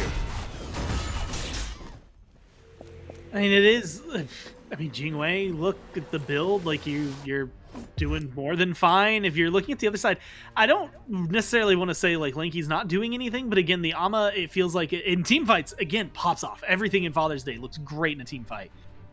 Everything beyond the team fight has left me kind of wanting, and has maybe been facilitated when it does look good by things related to the team fight. Like, you get a Fire Giant because you just killed 3, right? Things like that. Right now, realistically, if you're Alec Club, you just need to not get hit. Aztec trying to do just that. Whoa. Somehow is still alive. That Fire Shark does a lot, and the turnaround is perfect. Alec Club do it again. They've got these turnarounds down to a science, and they find 2 picks off of Father's Day and pull the Gold Fury. You've got Chase nearby, but you didn't do too much damage. You only really did it on the Aztec on the Cosmic. That's not enough for Father's Day, so they'll lose out on the Gold Fury. That's an Ancient Fury to Alec Club, and Father's Day, it's it's time to batten down the hatches. I mean, it's just such a weird instant, and honestly, I feel like it was I'll call it like an almost throw, like throw adjacent. Like, Alec Club, like if Aztec dies there, that's a different engage for Father's Day. Suddenly they get to surge forward, they get to stay aggressive, they get to cause a lot of trouble. Instead, Aztec is almost just bait, right? I mean, goes down, gets low, and then the re-engage. Cosmic Vibes, and I have to say, from game 1 to game 2, from the Baron to the Emoja, throw the Baron in the trash. You know, the Emoja looks so much better. It is so much cleaner. You've got so much more setup. It just feels like you are able to be present and more prevalent all around. And it is a big reason why that fight is able to turn around in their favor, is starting things up. Plus, not to mention the healing, the walls being back up now. I think this is a really good team for sieging. I feel like this has been a very, very clean and admittedly long drawn out, but still well done and well executed turnaround from Alec Club to get into the position that they're in now and to start applying this pressure to Father's Day. And how frustrating for Father's Day. to be tested like this after you thought you had it in the bag. Their answer is aggression. All the ultimates they can possibly drop get used, but the River's Rebuke just slows it all down. Meanwhile, Renown's been 1v1ing the Hades and winning it. And hey, do you remember the technology from the Athena? She's on the way, no staff, but she'll keep that chase going onto the Hades for as long as needed. That means no Hades for the defense. It's already cost a mid tower, the taunt, the kill. It's on. The Hades is gone, and Father's Day are still getting pressured out. It is, without a doubt, I want to say maybe the again, most well executed is the way I describe it. Turnaround, look at this, the lockdown, the walls, everything going in their favor for Alec Club. Well executed, leading to the executions of Father's Day as Alec Club are storming through the base right now. One after another. That is the 4th dead. Down to Chase, who goes in aggressive. And Alec Club just walk right past Chase and go to the Titan. Not to be dissuaded. The Ragnarok won't find a bite. Chase will go down at the end. And Alec Club will force a game number 3 as Gormizer so cleverly predicted. I mean, you gotta look at it, and realistically, it's. I honestly thought that we were gonna be watching a Father's Day victory about 15 minutes ago, right? When they are winning a lot of those team fights, because they were doing a lot of what they did in game 1. I was like, oh, okay, 2-0. They're just gonna keep winning these team fights. The problem really showed up, and unfortunately, it's happened kind of all around when they stopped being able to get as much done off of the one team fight, right? It was, before you'd go in, Hades Zeus ult, that's 2 clean kills, and then it was just walk forward at them, and you might get another one. Once that stopped getting it done as easily, and it turned into a war of attrition, and you're talking about a team like, okay, wait for a fire giant, then get them the power to siege, and you're going, a Jingwei versus like no really main auto attacker on the other side. Like Alec Club are going to knock down objectives way faster than you ever could. Well, the team from Swiss, they answered the call in game number 2, where the team from the open bracket are proving they can fight. One more game to figure out who's going to get the better of it when we come back from break. Don't go anywhere.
little bit naughty. I'm a little bit too consumed, but every part of my body is telling me to run away from you. Come a little bit closer. Yeah, yeah. Come a little bit closer. Yeah. You're a little bit crazy. It's been days, but you never change. What's love got to do with it? He comes around, better knock that stuff down. Come a little bit closer. Yeah, yeah. Come a little bit closer. Yeah. To all my ladies who got a brother that doesn't treat them right, put your finger right in his face and tell that man bye-bye. I'm too fly. I'm too fly. Bye-bye. Bye-bye. Bye-bye. You're a little bit selfish. You get mad every time you lose. You can't take me with you. I'm scared you're gonna blow your fuse. Come a little bit closer. Yeah, I can really start over. Yeah, in the back of my mind, there's someone waiting on me. You're just wasting my time because you're scared and lonely. Finally got some closure. Yeah, I can finally start over. Yeah, to all my ladies who got a brother that doesn't treat them right, put your finger right in his face and tell that man bye-bye. I'm too fly. I'm too fly. Bye-bye. Bye-bye. Bye-bye. Here's to the memories. Cheers to who used to be. Your friend said that you left me. I'm glad that's what you believe. To all my ladies who got a brother that doesn't treat them right, put your finger right in his face and tell that man bye-bye.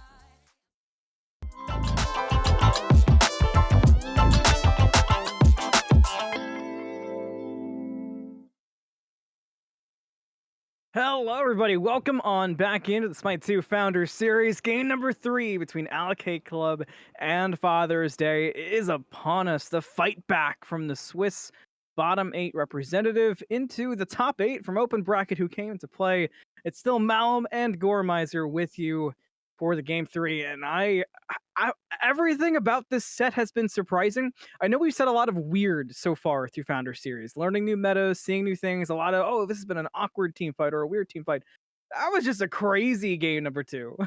It really did at a certain point boil down to like a war of attrition, right? It was just, all right, we're going to grind and grind and grind against each other until one of us comes out on top. And unfortunately for Father's Day, while they had a lot of that capability in the team fight early, and you can see that in the Zeus, 11, 4, and 5, you'll see it in a second when the damage numbers come up as well. That was such a powerhouse for them early on, but after a while, Alec Club were handling it, right? They were just slopping it down. I have to actually give a massive surprising shout out because Renown, I did not realize did about 50,000 damage and was only 4K off. Admittedly, you know, the new wall, you know, meme and talk about the I was old for a gonna little say, bit. Gore, I've seen you play some new wall. You're a knower.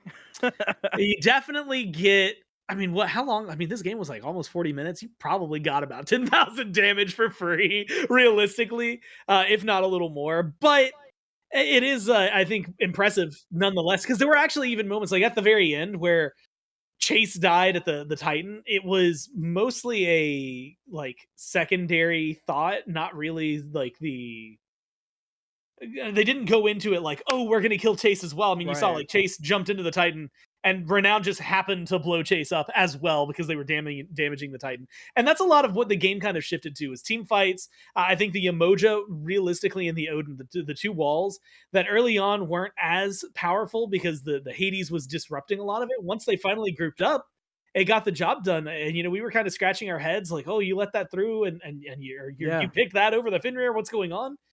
I might even advise it this time around. I think it worked out wonderfully.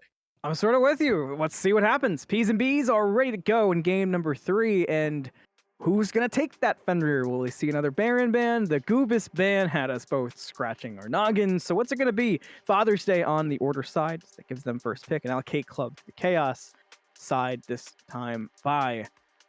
And this could go any way. I don't even feel confident grabbing the prediction. The Zeus makes a lot of sense. I mean, Father's Day, the ones who played it, sure, but we saw it banned away in game number 1, and we saw what it could do in game number 2. Yeah, and the damage numbers more than anything. Like, if you ignore the fact that he's got a big old team fight ultimate, if you ignore the fact that you got a stun on your 3 and a lot of extra damage, things like that. Turns out he's still just really good. It does a lot of damage. And so I imagine and expect Some gods will never that is a ban more than worthwhile. But we must do our best to teach them anyway. Timid. Now that they've gone back to a Baron, I don't know how strong that will end up being for them. It's worked well in the past for some players. It really depends. I feel like Baron, in my eyes, lately has kind of sink or swim more with the team around him than able to do a lot. And actually, this could create a very interesting dynamic locked in alongside of Yemoja, because this, Malum, gets me to where I kind of wanted to mention and what I would like from him. I think the games I've seen, and someone will have to fact check me, maybe JMac has this written somewhere, but I feel like the games that I've seen Baron win in the Founder Series are Baron mid. And the games I've seen Baron lose, which have been more bountiful, are Baron support. You lock him in with Yemoja. I want this Yemoja going over into support. I want this Baron just not in support, realistically. I guess with a Kukul Khan, it becomes a little more of a different conversation. Unwinnable if we try our hardest. But it does feel like that might be a shift up that changes him from okay to really good. Cosmic Vibes picking up most comfortable character, without a doubt, in that Ymir.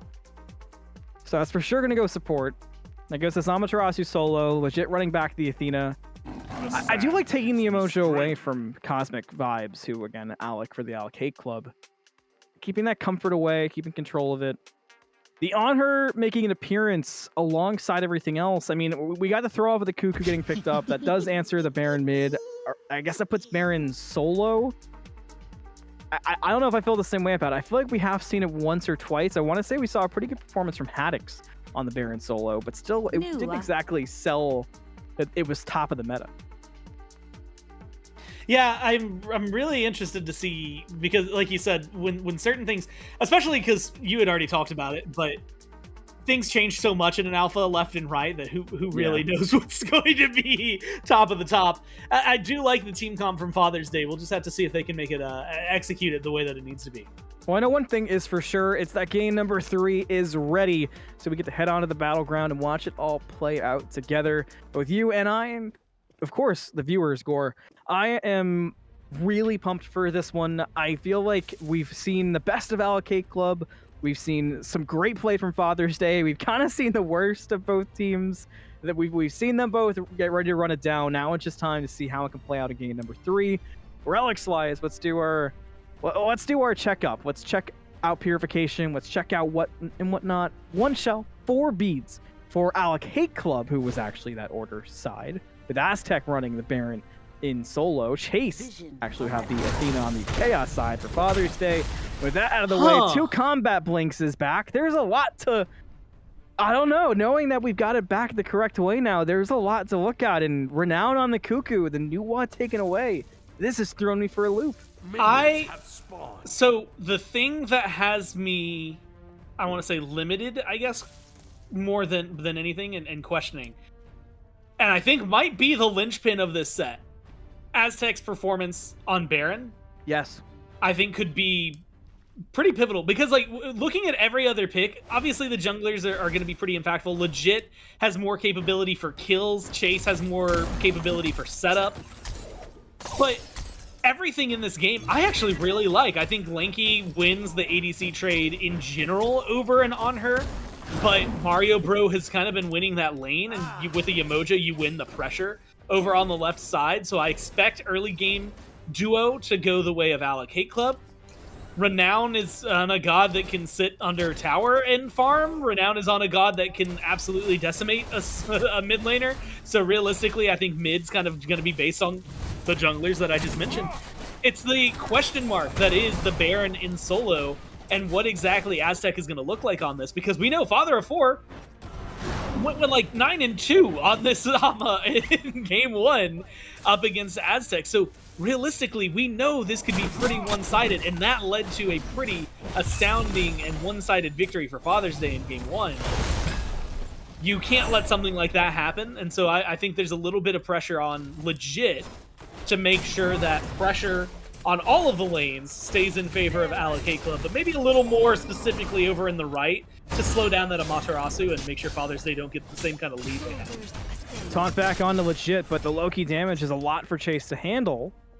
We'll step away. A Baron's Brew was popped, which means it can do some damage back now to Chase if Chase chooses to chase. See what I did there? But Father's Day also is... No, you treated that right. Yeah, let's move on. I was gonna keep going, but your laugh really got me. It's the awkward pod. Your laugh really got me. Yeah. Diving into what I know of these players, there's a couple things I want to talk about. You pointed out Aztec on the Baron as being you said it was the linchpin for this game, and I'm with you because I said it in game 1. I'm not really accustomed to seeing Aztec on characters that aren't. I mean, you know, opening up to Godpool from Smite 1-2, I think Wukong's, Nike's, I think of characters from Smite 2, like Odin, like the Amaterasu. I don't think of characters like Baron with Aztec. I've never really seen it too often. So that adds on top of it. And then with Mario Bro, I gotta mention this one big positive of I love when Mario Bro plays characters that want to fight in a 1v1. Neath, a little bit less for me, Mario Bro on her. I'm so excited to see this.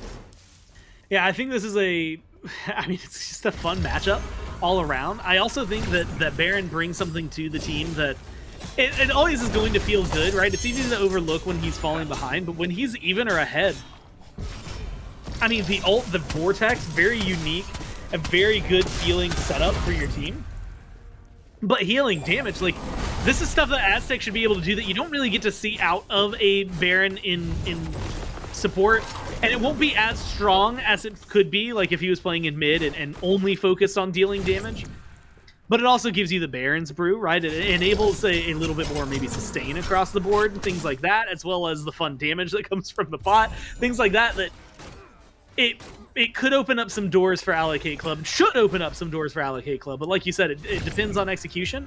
I'm going to choose to have faith in Aztec. I think it'll be a fun god to watch all around. And I think that this is going to be one that is essential for their victory if they find it. And for what I know of Aztec, he's going to clip you having faith in him, and he's going to use that in all the rest of the year. It's going to be in a soundboard. 100%. Oh, absolutely. That's going to keep him going for quite a bit. One thing I wanted to mention too, and now that I'm looking at it, we mentioned picks and bans being swapped in the beginning, and I talked about the Ymir being a comfort pick for Cosmic Vibes, but let's talk about game 1 for Vert on the Ymir for Father's Day. The walls were 90% amazing in game number 1, and it feels like walls are always this little tiny topic that people can forget about. When you look at plays even like this, it just looks so clean. And that, for me, is something to watch for this game, is how good is Vert with these walls, and what is it setting up for the rest of the team? Because, man, you add some taunts in to the Clay Soldiers from New Wog with... there's a lot that can work here for Father's Day in team fights. Yeah, and I've got to give them the due process, I guess? I don't know. It's the team fights have been their bread and butter. I mean, team fights have been so clean for them every single time, although this one's going awry. Aztec still fighting, though, under the tower. Almost brings down Father of Four, the 1v2. Needed one more hit to do it, but backup is not on the way. Father of Four with a dash away will be all right, but Aztec lives to see another day, despite the hyper-aggressive dive from Father's Day, which, I mean, to me, that's worth its flowers for sure. Yeah, I mean, if you get a kill, I mean, first blood as well. It's actually kind of astonishing we haven't had first blood. Given the pace of game 1 and 2, like, we couldn't get a word in edgewise across the fighting. Now, to not have first blood even on the board almost 6 minutes in is actually very impressive. So being able to pick that up, my hand to you, I'm like, oh, this is nice. That would have actually been perfect because, like, you can see it, but being able to maybe even scoop, which I didn't even realize we had the gold charts in. That was a surprise for me. The fact that you could have potentially gotten that lead and leaned really far into it for Aztec, like, that could have been monumental. But admittedly, just not dying when you're getting ganked and forcing the gank to go as wrong as you did, like, that's a impressive feat in and of itself. Just being able to survive that, especially as a mage up against what is going to be two pretty tanky, really good setup and chase down characters. And so for Aztec, you found a nice little solace in this lane. I think the Yemoja duo lane over here should still have a lot of capabilities to do exactly that, put pressure onto everybody. And the one thing I think grand scheme, you know, that we should talk about and that I'm excited for, specifically coming out of duo, is that while Jing Wei, I think, has become like the hunter right now for the late game, On Her is still one of my favorite 1v1ers. I'm really going to be interested to see how that ends up going, if it even comes up. The builds between these two is going to matter. If they deviate, I mean, you can already see different starters that are going for them. But is Linky going to lean into crit or pin? Is Mario Bro going to lean into crit or pin? That's going to make a big difference for this fight. Vert does not have ultimate to steal away this Gold Fury. The assassinate to slow it down. Defender of Olympus will be close, but they cannot get the steal. Alec Club get the Gold Fury. What about the fight? Because that's not looking so great for the boys in blue. Chase with a dash in gets the first blood for the red side of things, and Father's Day will stand tall kill-wise, while Alec Club will enjoy the Gold Fury. I really, again, little things like that. Alec Club being able to pick up an objective. Yeah, you lose the first blood, which honestly at this minute marker, Gold Fury is still going to be worthwhile. No matter what, Gold Fury is always going to be a little more worthwhile, but that extra first blood bounty makes it a lot closer to balance than you would really hope or want. But still, I think it's a good start, and maybe it goes to show something that again, we talked about in game 1. And needs to be mentioned because of the presence that it brings. Because Renown on Kukulkan, not something we've seen last game. We got to see them on the new WoW. Game 1 was the Anubis. Secure. Gold Fury, Pyromancer, Fire Giant, team fights, all sorts of stuff. It's all on this ult. It's all on Renown. It's all going to be based on timing and damage. I very much am expecting good things out of this. And that means that if you're Father's Day, you've got a target. You've got someone that you need to get to. There's a lot of bodies you got to get through to get there. I don't think this Cuckoo is going to be anywhere near the front. But you've got some decent dive. That's going to be necessary. I think Father of Four and Chase are going to need to focus very heavily on trying to make sure that this Cuckoo, specifically around objectives, in team fights around objectives, get to the Kukulkan, force them to struggle, and then you're in a pretty good spot. If you're not around an objective, you can fight anybody you want. But if it's around an objective, at least get Renown's ultimate away from Alec Club, then you can pursue the rest of the fight. Taunt on a Cosmic Vibes, the Riptide trying to get away. Dazzling should catch it, and down goes the Yemoja. Alec Club did have an answer nearby, but not willing to overcommit, which is a wise change and a very improved sign of things, comparatively speaking, to game number 1. Man, those charts are cool to see. I'm so happy they're back. Oh, the charts. Like, sorry to peel back that curtain, but I'm so happy the charts are back. No, it was very funny because, you know, again, alpha questions, discussions, like, hey, what do you need added? Like, where do certain things fall on priority? I'm very happy they're back too. I will be honest, did not expect to see them. I did not realize. Maybe that means I need to read more of the notes that get passed my way. But yeah, like you said, it's fun to see. And it also gives a good visual for the storyline, which at this point is just the fact that, again, the kills working so well for Father's Day, bringing things back in their favor. One fight per lane. It's going pretty decent for Aztec for a 1v3. Brought them on their tower. Left lane going pretty great for Alec Club. They find a pick in left, and Aztec survives in right. All things considered, that is the best thing that could have went down for AHC. And honestly, you have to give the credit where credit's due. Aztec has survived way more 2 to 3 man ganks than really anybody should, and it's been doing a great job of stabilizing. And then, like you said, when you start to factor in a kill on the left side, suddenly it becomes a very, very, very different story. And while the charts are still leaning in favor of Father's Day, I'm looking at legit 1 kill on this Loki, admittedly 1-0-1 for Chase. Is under attack. I expect to see this Loki, once this is a fully stacked Transcendence, start to step forward and really be maybe a driving factor for Alec Club. I think with the ult, the backup that you have, your damage numbers should be pretty solid. And I want more than anything to see legit, I think, start to be a little more active in ganks. Like that last one, you're definitely still going to be wanting to farm, right? Trying to get those stacks, but I think you can be less afraid, quote unquote, of them, right? The taunt is always going to be a little troublesome. They've got a lot of peel on Father's Day, so it's a little dangerous to go in too deep if you're legit. But if you can catch a Nuwa out, you're going to go ult for ult at worst, maybe get a kill at best. So there's a lot of opportunities, I think, for this Loki to kind of get the numbers working in their favor. 3v3 in mid, 12 minutes and 15 seconds in. Kills, 1 separates them. 2 kills for Father's Day, 1 for Alec Club. As Gore mentioned, gold and experience are close to even as you can get. The biggest differential is jungle for legit, mid for LRN. Something's got to give at some point or another. Maybe it's here. Maybe it's a pick onto the Amir, who's already down low. A Phantom Shell and Defender of Olympus. How many shields does one Ymir need? Maybe he needed some more, as he will go down. The second kill for Alec Club, and it's on to the support of Father's Day. And small kill, if you think about it, but grand scheme, that's the 4th one of the game. Again, compared to the pace of game 2, it's absolutely wild. You almost didn't get a break. Now, though, you're creating an opportunity.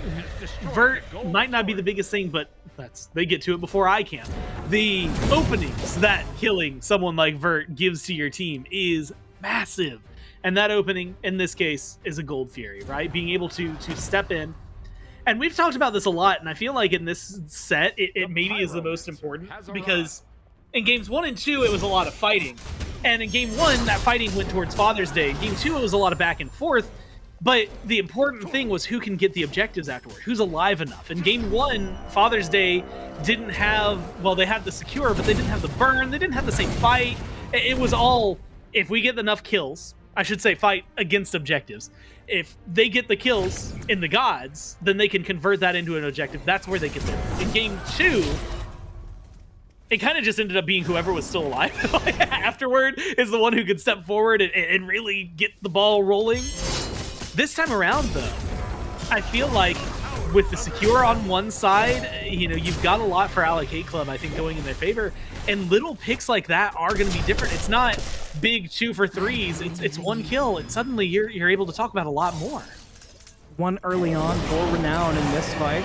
Spear of the 9 wins, but gonna go a bit to the left. LRN turns, wants the blood, has fire shards up, but goes down. It's a legit before they can get away. We get 2 kill advantage now for Alec Club, but perhaps more importantly, we've been stressing how even the game has been in terms of gold. It's now a 3K jump for Alec Club, and that's when the game is close. That is a lot of gold. When games are far away, we talk about how it doesn't matter as much, but I mean, you see it, 2,600, that's a lot to work with at this point, because you're middle of your build right now. This is big time power spike territory.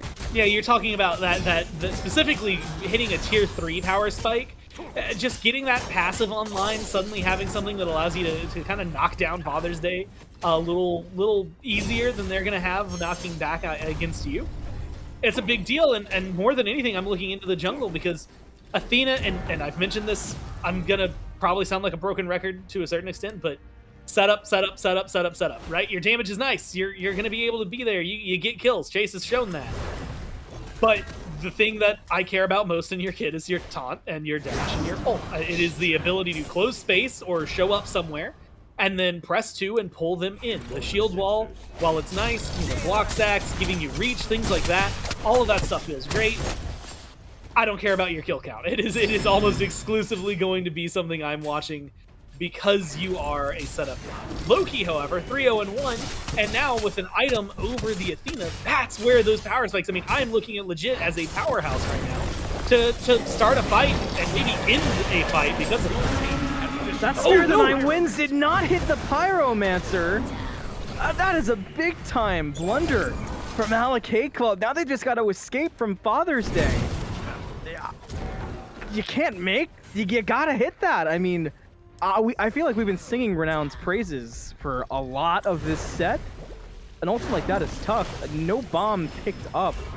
So can't even tell who got it, but Alec Club walking away without it, not what you want to do. And Father's Day taking advantage, even looking for a pick in mid. These are things you can't give back to Father's Day, Gore. You cannot give them a way back into the game.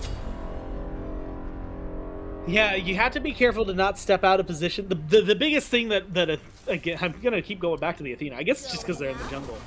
But realistically, that's going to bring is this ability to pick somebody off. I mean, very simply, very easily.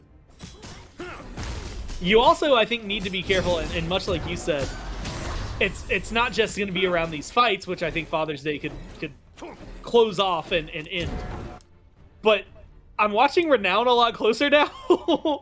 And I'm going to keep my eyes on Renown's ult timer and distance and positioning, and I feel like Renown is as well, because a close call around a Pyromancer is maybe the blessing in disguise that it could be, because if you lose the Runic Bomb, but they can't get aggressive, it's not the end of the world. It's not a lot of experience in gold, so you're not, like, crying too heavily over it. If that was a Gold Fury at this point, or a Fire Giant, forbid it, that would have been a nightmare. And so it's a good lesson to learn for Renown. Make sure that you're present for the objective where it needs to be and where you need to be. And I think we can, rely on this Cuckoo somewhat in the future. It definitely does become into question. It showcases Father's Day. You can get back there. You can force Renown to feel awkward or out of position.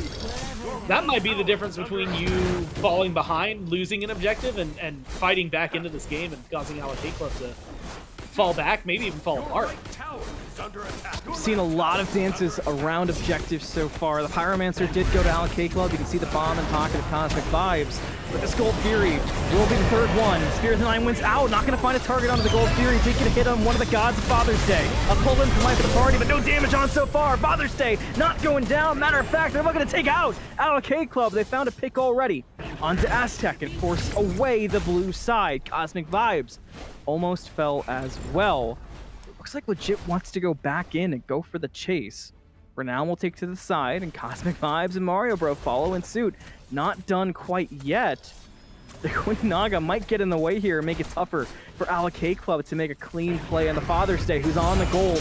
Down to 1,000, a dash taunt in, but Chase will pay forward. But there's the response. That's what Father's Day was looking for. 4 dead for Alec Club. The last one standing is now Legit, the last chance to steal that Gold Fury away. And he goes looking for it, but cannot get it away. Father's Day with the Gold Fury, the 4 dead, and now the chase onto Legit. And honestly, I love flashy plays. I will call it maybe excessive. I don't know if Legit needed to do that. I feel like at that point you maybe just let the Gold Fury go. You just lost 4.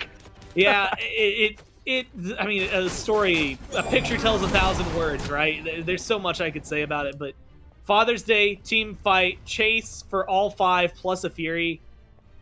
There is never any time in any game that, any game with Smite at least, that is going to be something where you're like, I don't know, Father's Day came out worse for wear. That they got everything they could have wanted and then some. Like, again, the kill on the Legit is the cherry on top of a delicious iced cake of some other better analogy that I can think of here, better descriptsmart that you can No, I'm good with that. I really need an ice cream cake now. There you go. And realistically, Father's Day, it's such a small a small play that evolves into a big thing, right? It's being able to win a fight in the right place to get this Fury. The amount of gold that they now have in pocket, I mean, Malin, we're talking about not just a swing back to neutral, we're talking about a swing into their favor. Yeah. It's the exact game Father's Day been trying to play throughout. A dive on Renown, a fire shard, and a lockdown from Chase. Renown showed to be too strong in Game 1 and Game 2, and Father's Day have made them a target. It's been good. Mario Bro wants the 1v1 with Lanky. Not finding it yet. Wanted to push further, but the options aren't there. What a difference a character can make for a player. Mario Bro plays completely different on this honor. Aztec looking for Steel and Pyro. Instead, just gonna find a nice trip to a black and white world. That's all he could find from the Steel attempt. And Father's Day get right back onto the Pyromancer to try to further their lead. The only answer from Alec Club will be left lane tier 1 tower. Well, now a lot of I have to rethink a lot of what we discussed coming into things are this. spiraling. It is, I mean, setup central for Father's Day, but all of the things that they had, like, let's go back to Game 1. Let's go back to Game 2. What was the thing I harped on the most when I was like, hey, you can win team fights, but you can't siege? Now they can win team fights and they can siege. Like, they've got a god. Like, if you don't have a leap there as on her, and honestly, even with it, you get taunted back in. You're brought back into a Jingwei. This is, I mean, textbook as far as things go. You're a simple kill. And normally it would take them twice as long to knock this tower down. But instead, with the tanky gods they have, with the Jingwei backing them, they just get to march forward. They get to continue marching forward and continually march forward at Alec Club. And if you keep getting picks individual, like that one, Kukul Khan, like the on her over and left, it's going to be tower after tower. It's going to be Fire Giant, maybe should be over onto the right-hand side of the map to try and pick up some of these bigger buffs and open up more for them on the map. They've got the gold, they've got the team fight and the team play. It's just getting into the right position and making it all happen now. Present viewers and VOD watchers, remember at 12 minutes when I was talking about how close the game was? The gold was barely separate, experience was barely separate. Well, it's been a little over 10 minutes, closer to 11 minutes now, and it's 11-5 for Father's Day. They've got 7,000 gold sitting strong. We've got level 20s being hit around the board, heavily favoring Father's Day. It feels like the spiral won't stop for Alec Club, and Father's Day are pressing their advantage onto the Fire Giant. They go. Daring an answer from Alec Club. It's already almost dead, and you've gotten Miyamoja too far away. Aztec can't find a way in. The Fire Giant will go down, and Father's Day could not be stopped at the fire. The fire shards are out.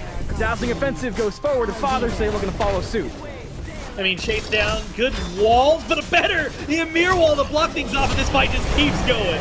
Chase into the backline, found 3. LRN got a pick. Father's Day, they're just so clean in this game number 3, and Alec Club cannot get a foothold anywhere. They've got no Aztec now. That's 2 dead for the blue side. Father's Day clean up after fire. Chase, a dash in, a taunt, and the autos from Lanky almost got rid of Mario Bro. But Alec Club now back to the Phoenix line, where they may have to look to defend. I don't even know if they can step up. I mean, if the Phoenixes, I don't know, missing 2, yeah, it'd be risky to try and defend there. Would be just as risky to maybe step in with the health status of at least Chase. Right now, Lanky's a little lower than full, which I'm not going to change too much. I don't mind this call, though. Fall back, get yourselves an Ancient Fury, make it easier to push forward, and then it depends on the world they're in. They have a lot of gold in hand, you can see. Maybe you back and spend some of that money because 2 of you are over 2K, 1 of you is just at, 2 of you are just at 2K. It's only Chase, really, that's maybe going to be looking for a little more farm. So back, spend, then run down left, I would be maybe the optimal play, right? Get that tower, get a little bit of extra gold, but none of your waves are pushed up right now.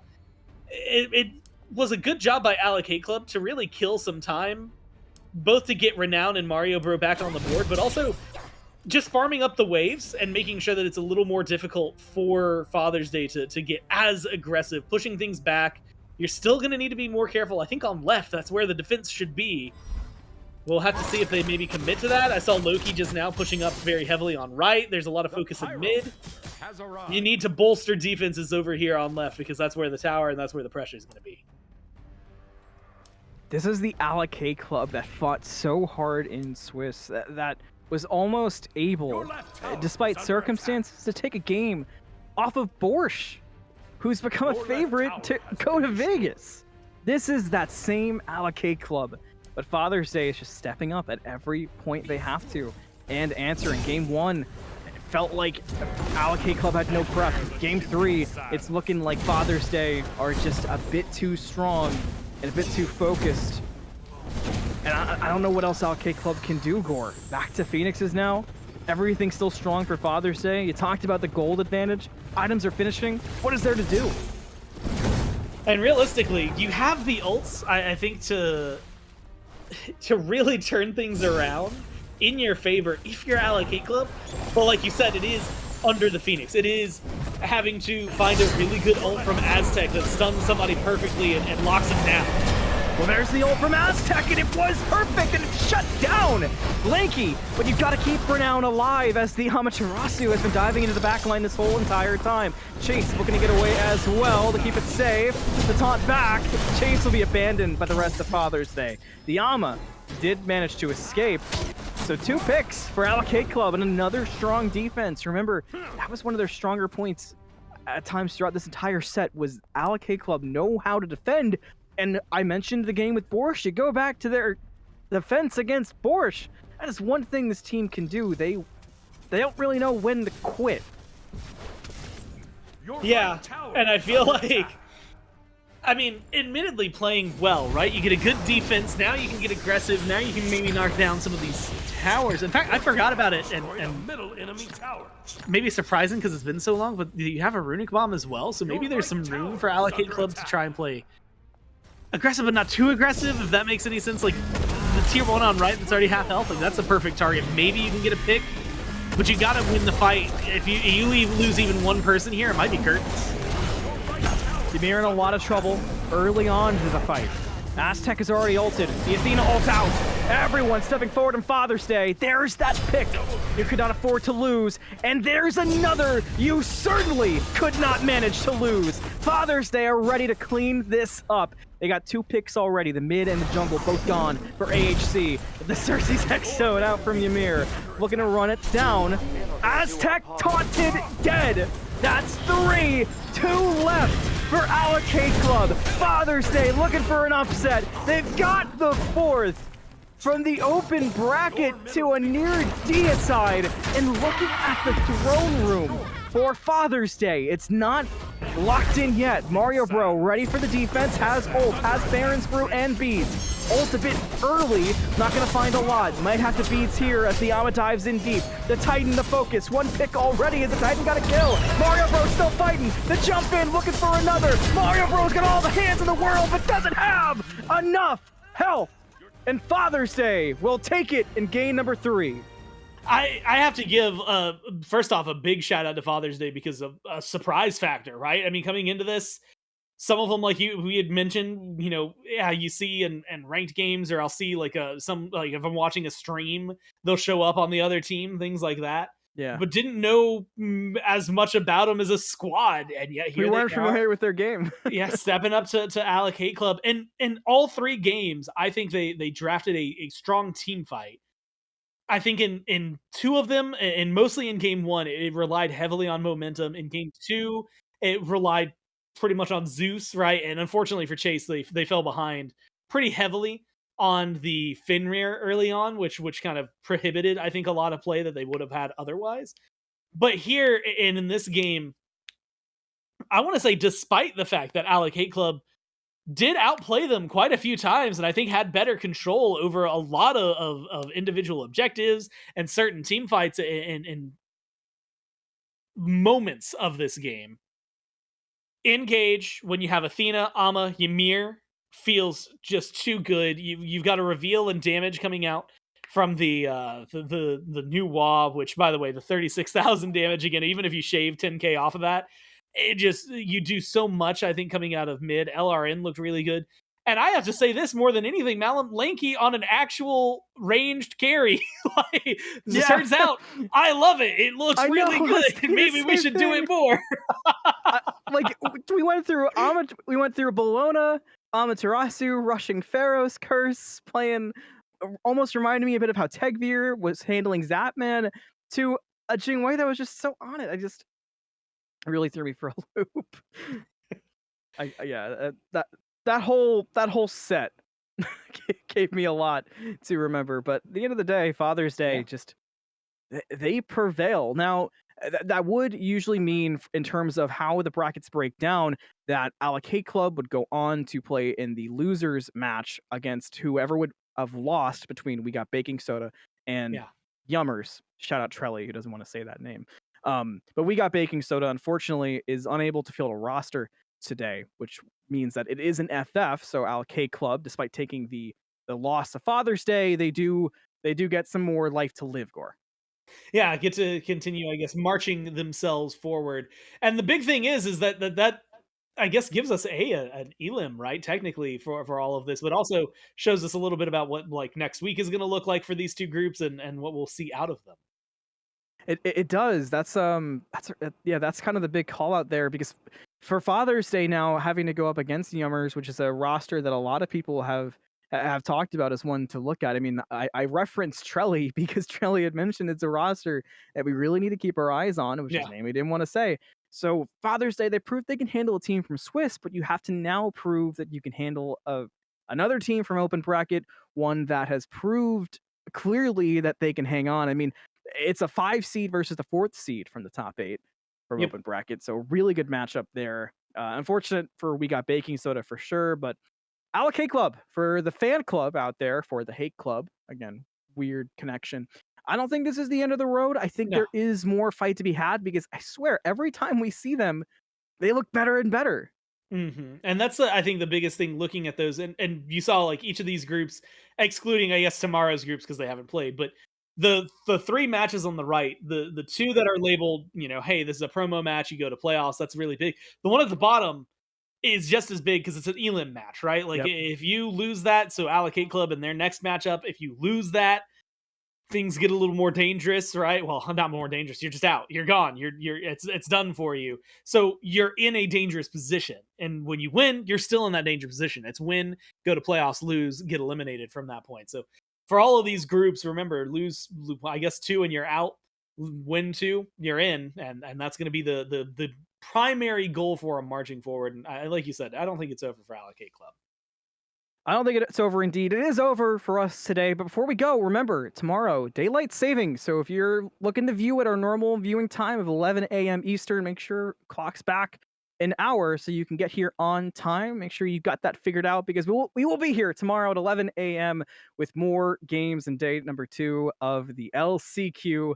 But for all of us, that's going to do it for today. Have a safe rest of your day today, and we'll see you tomorrow again, 11 a.m. Made in Georgia.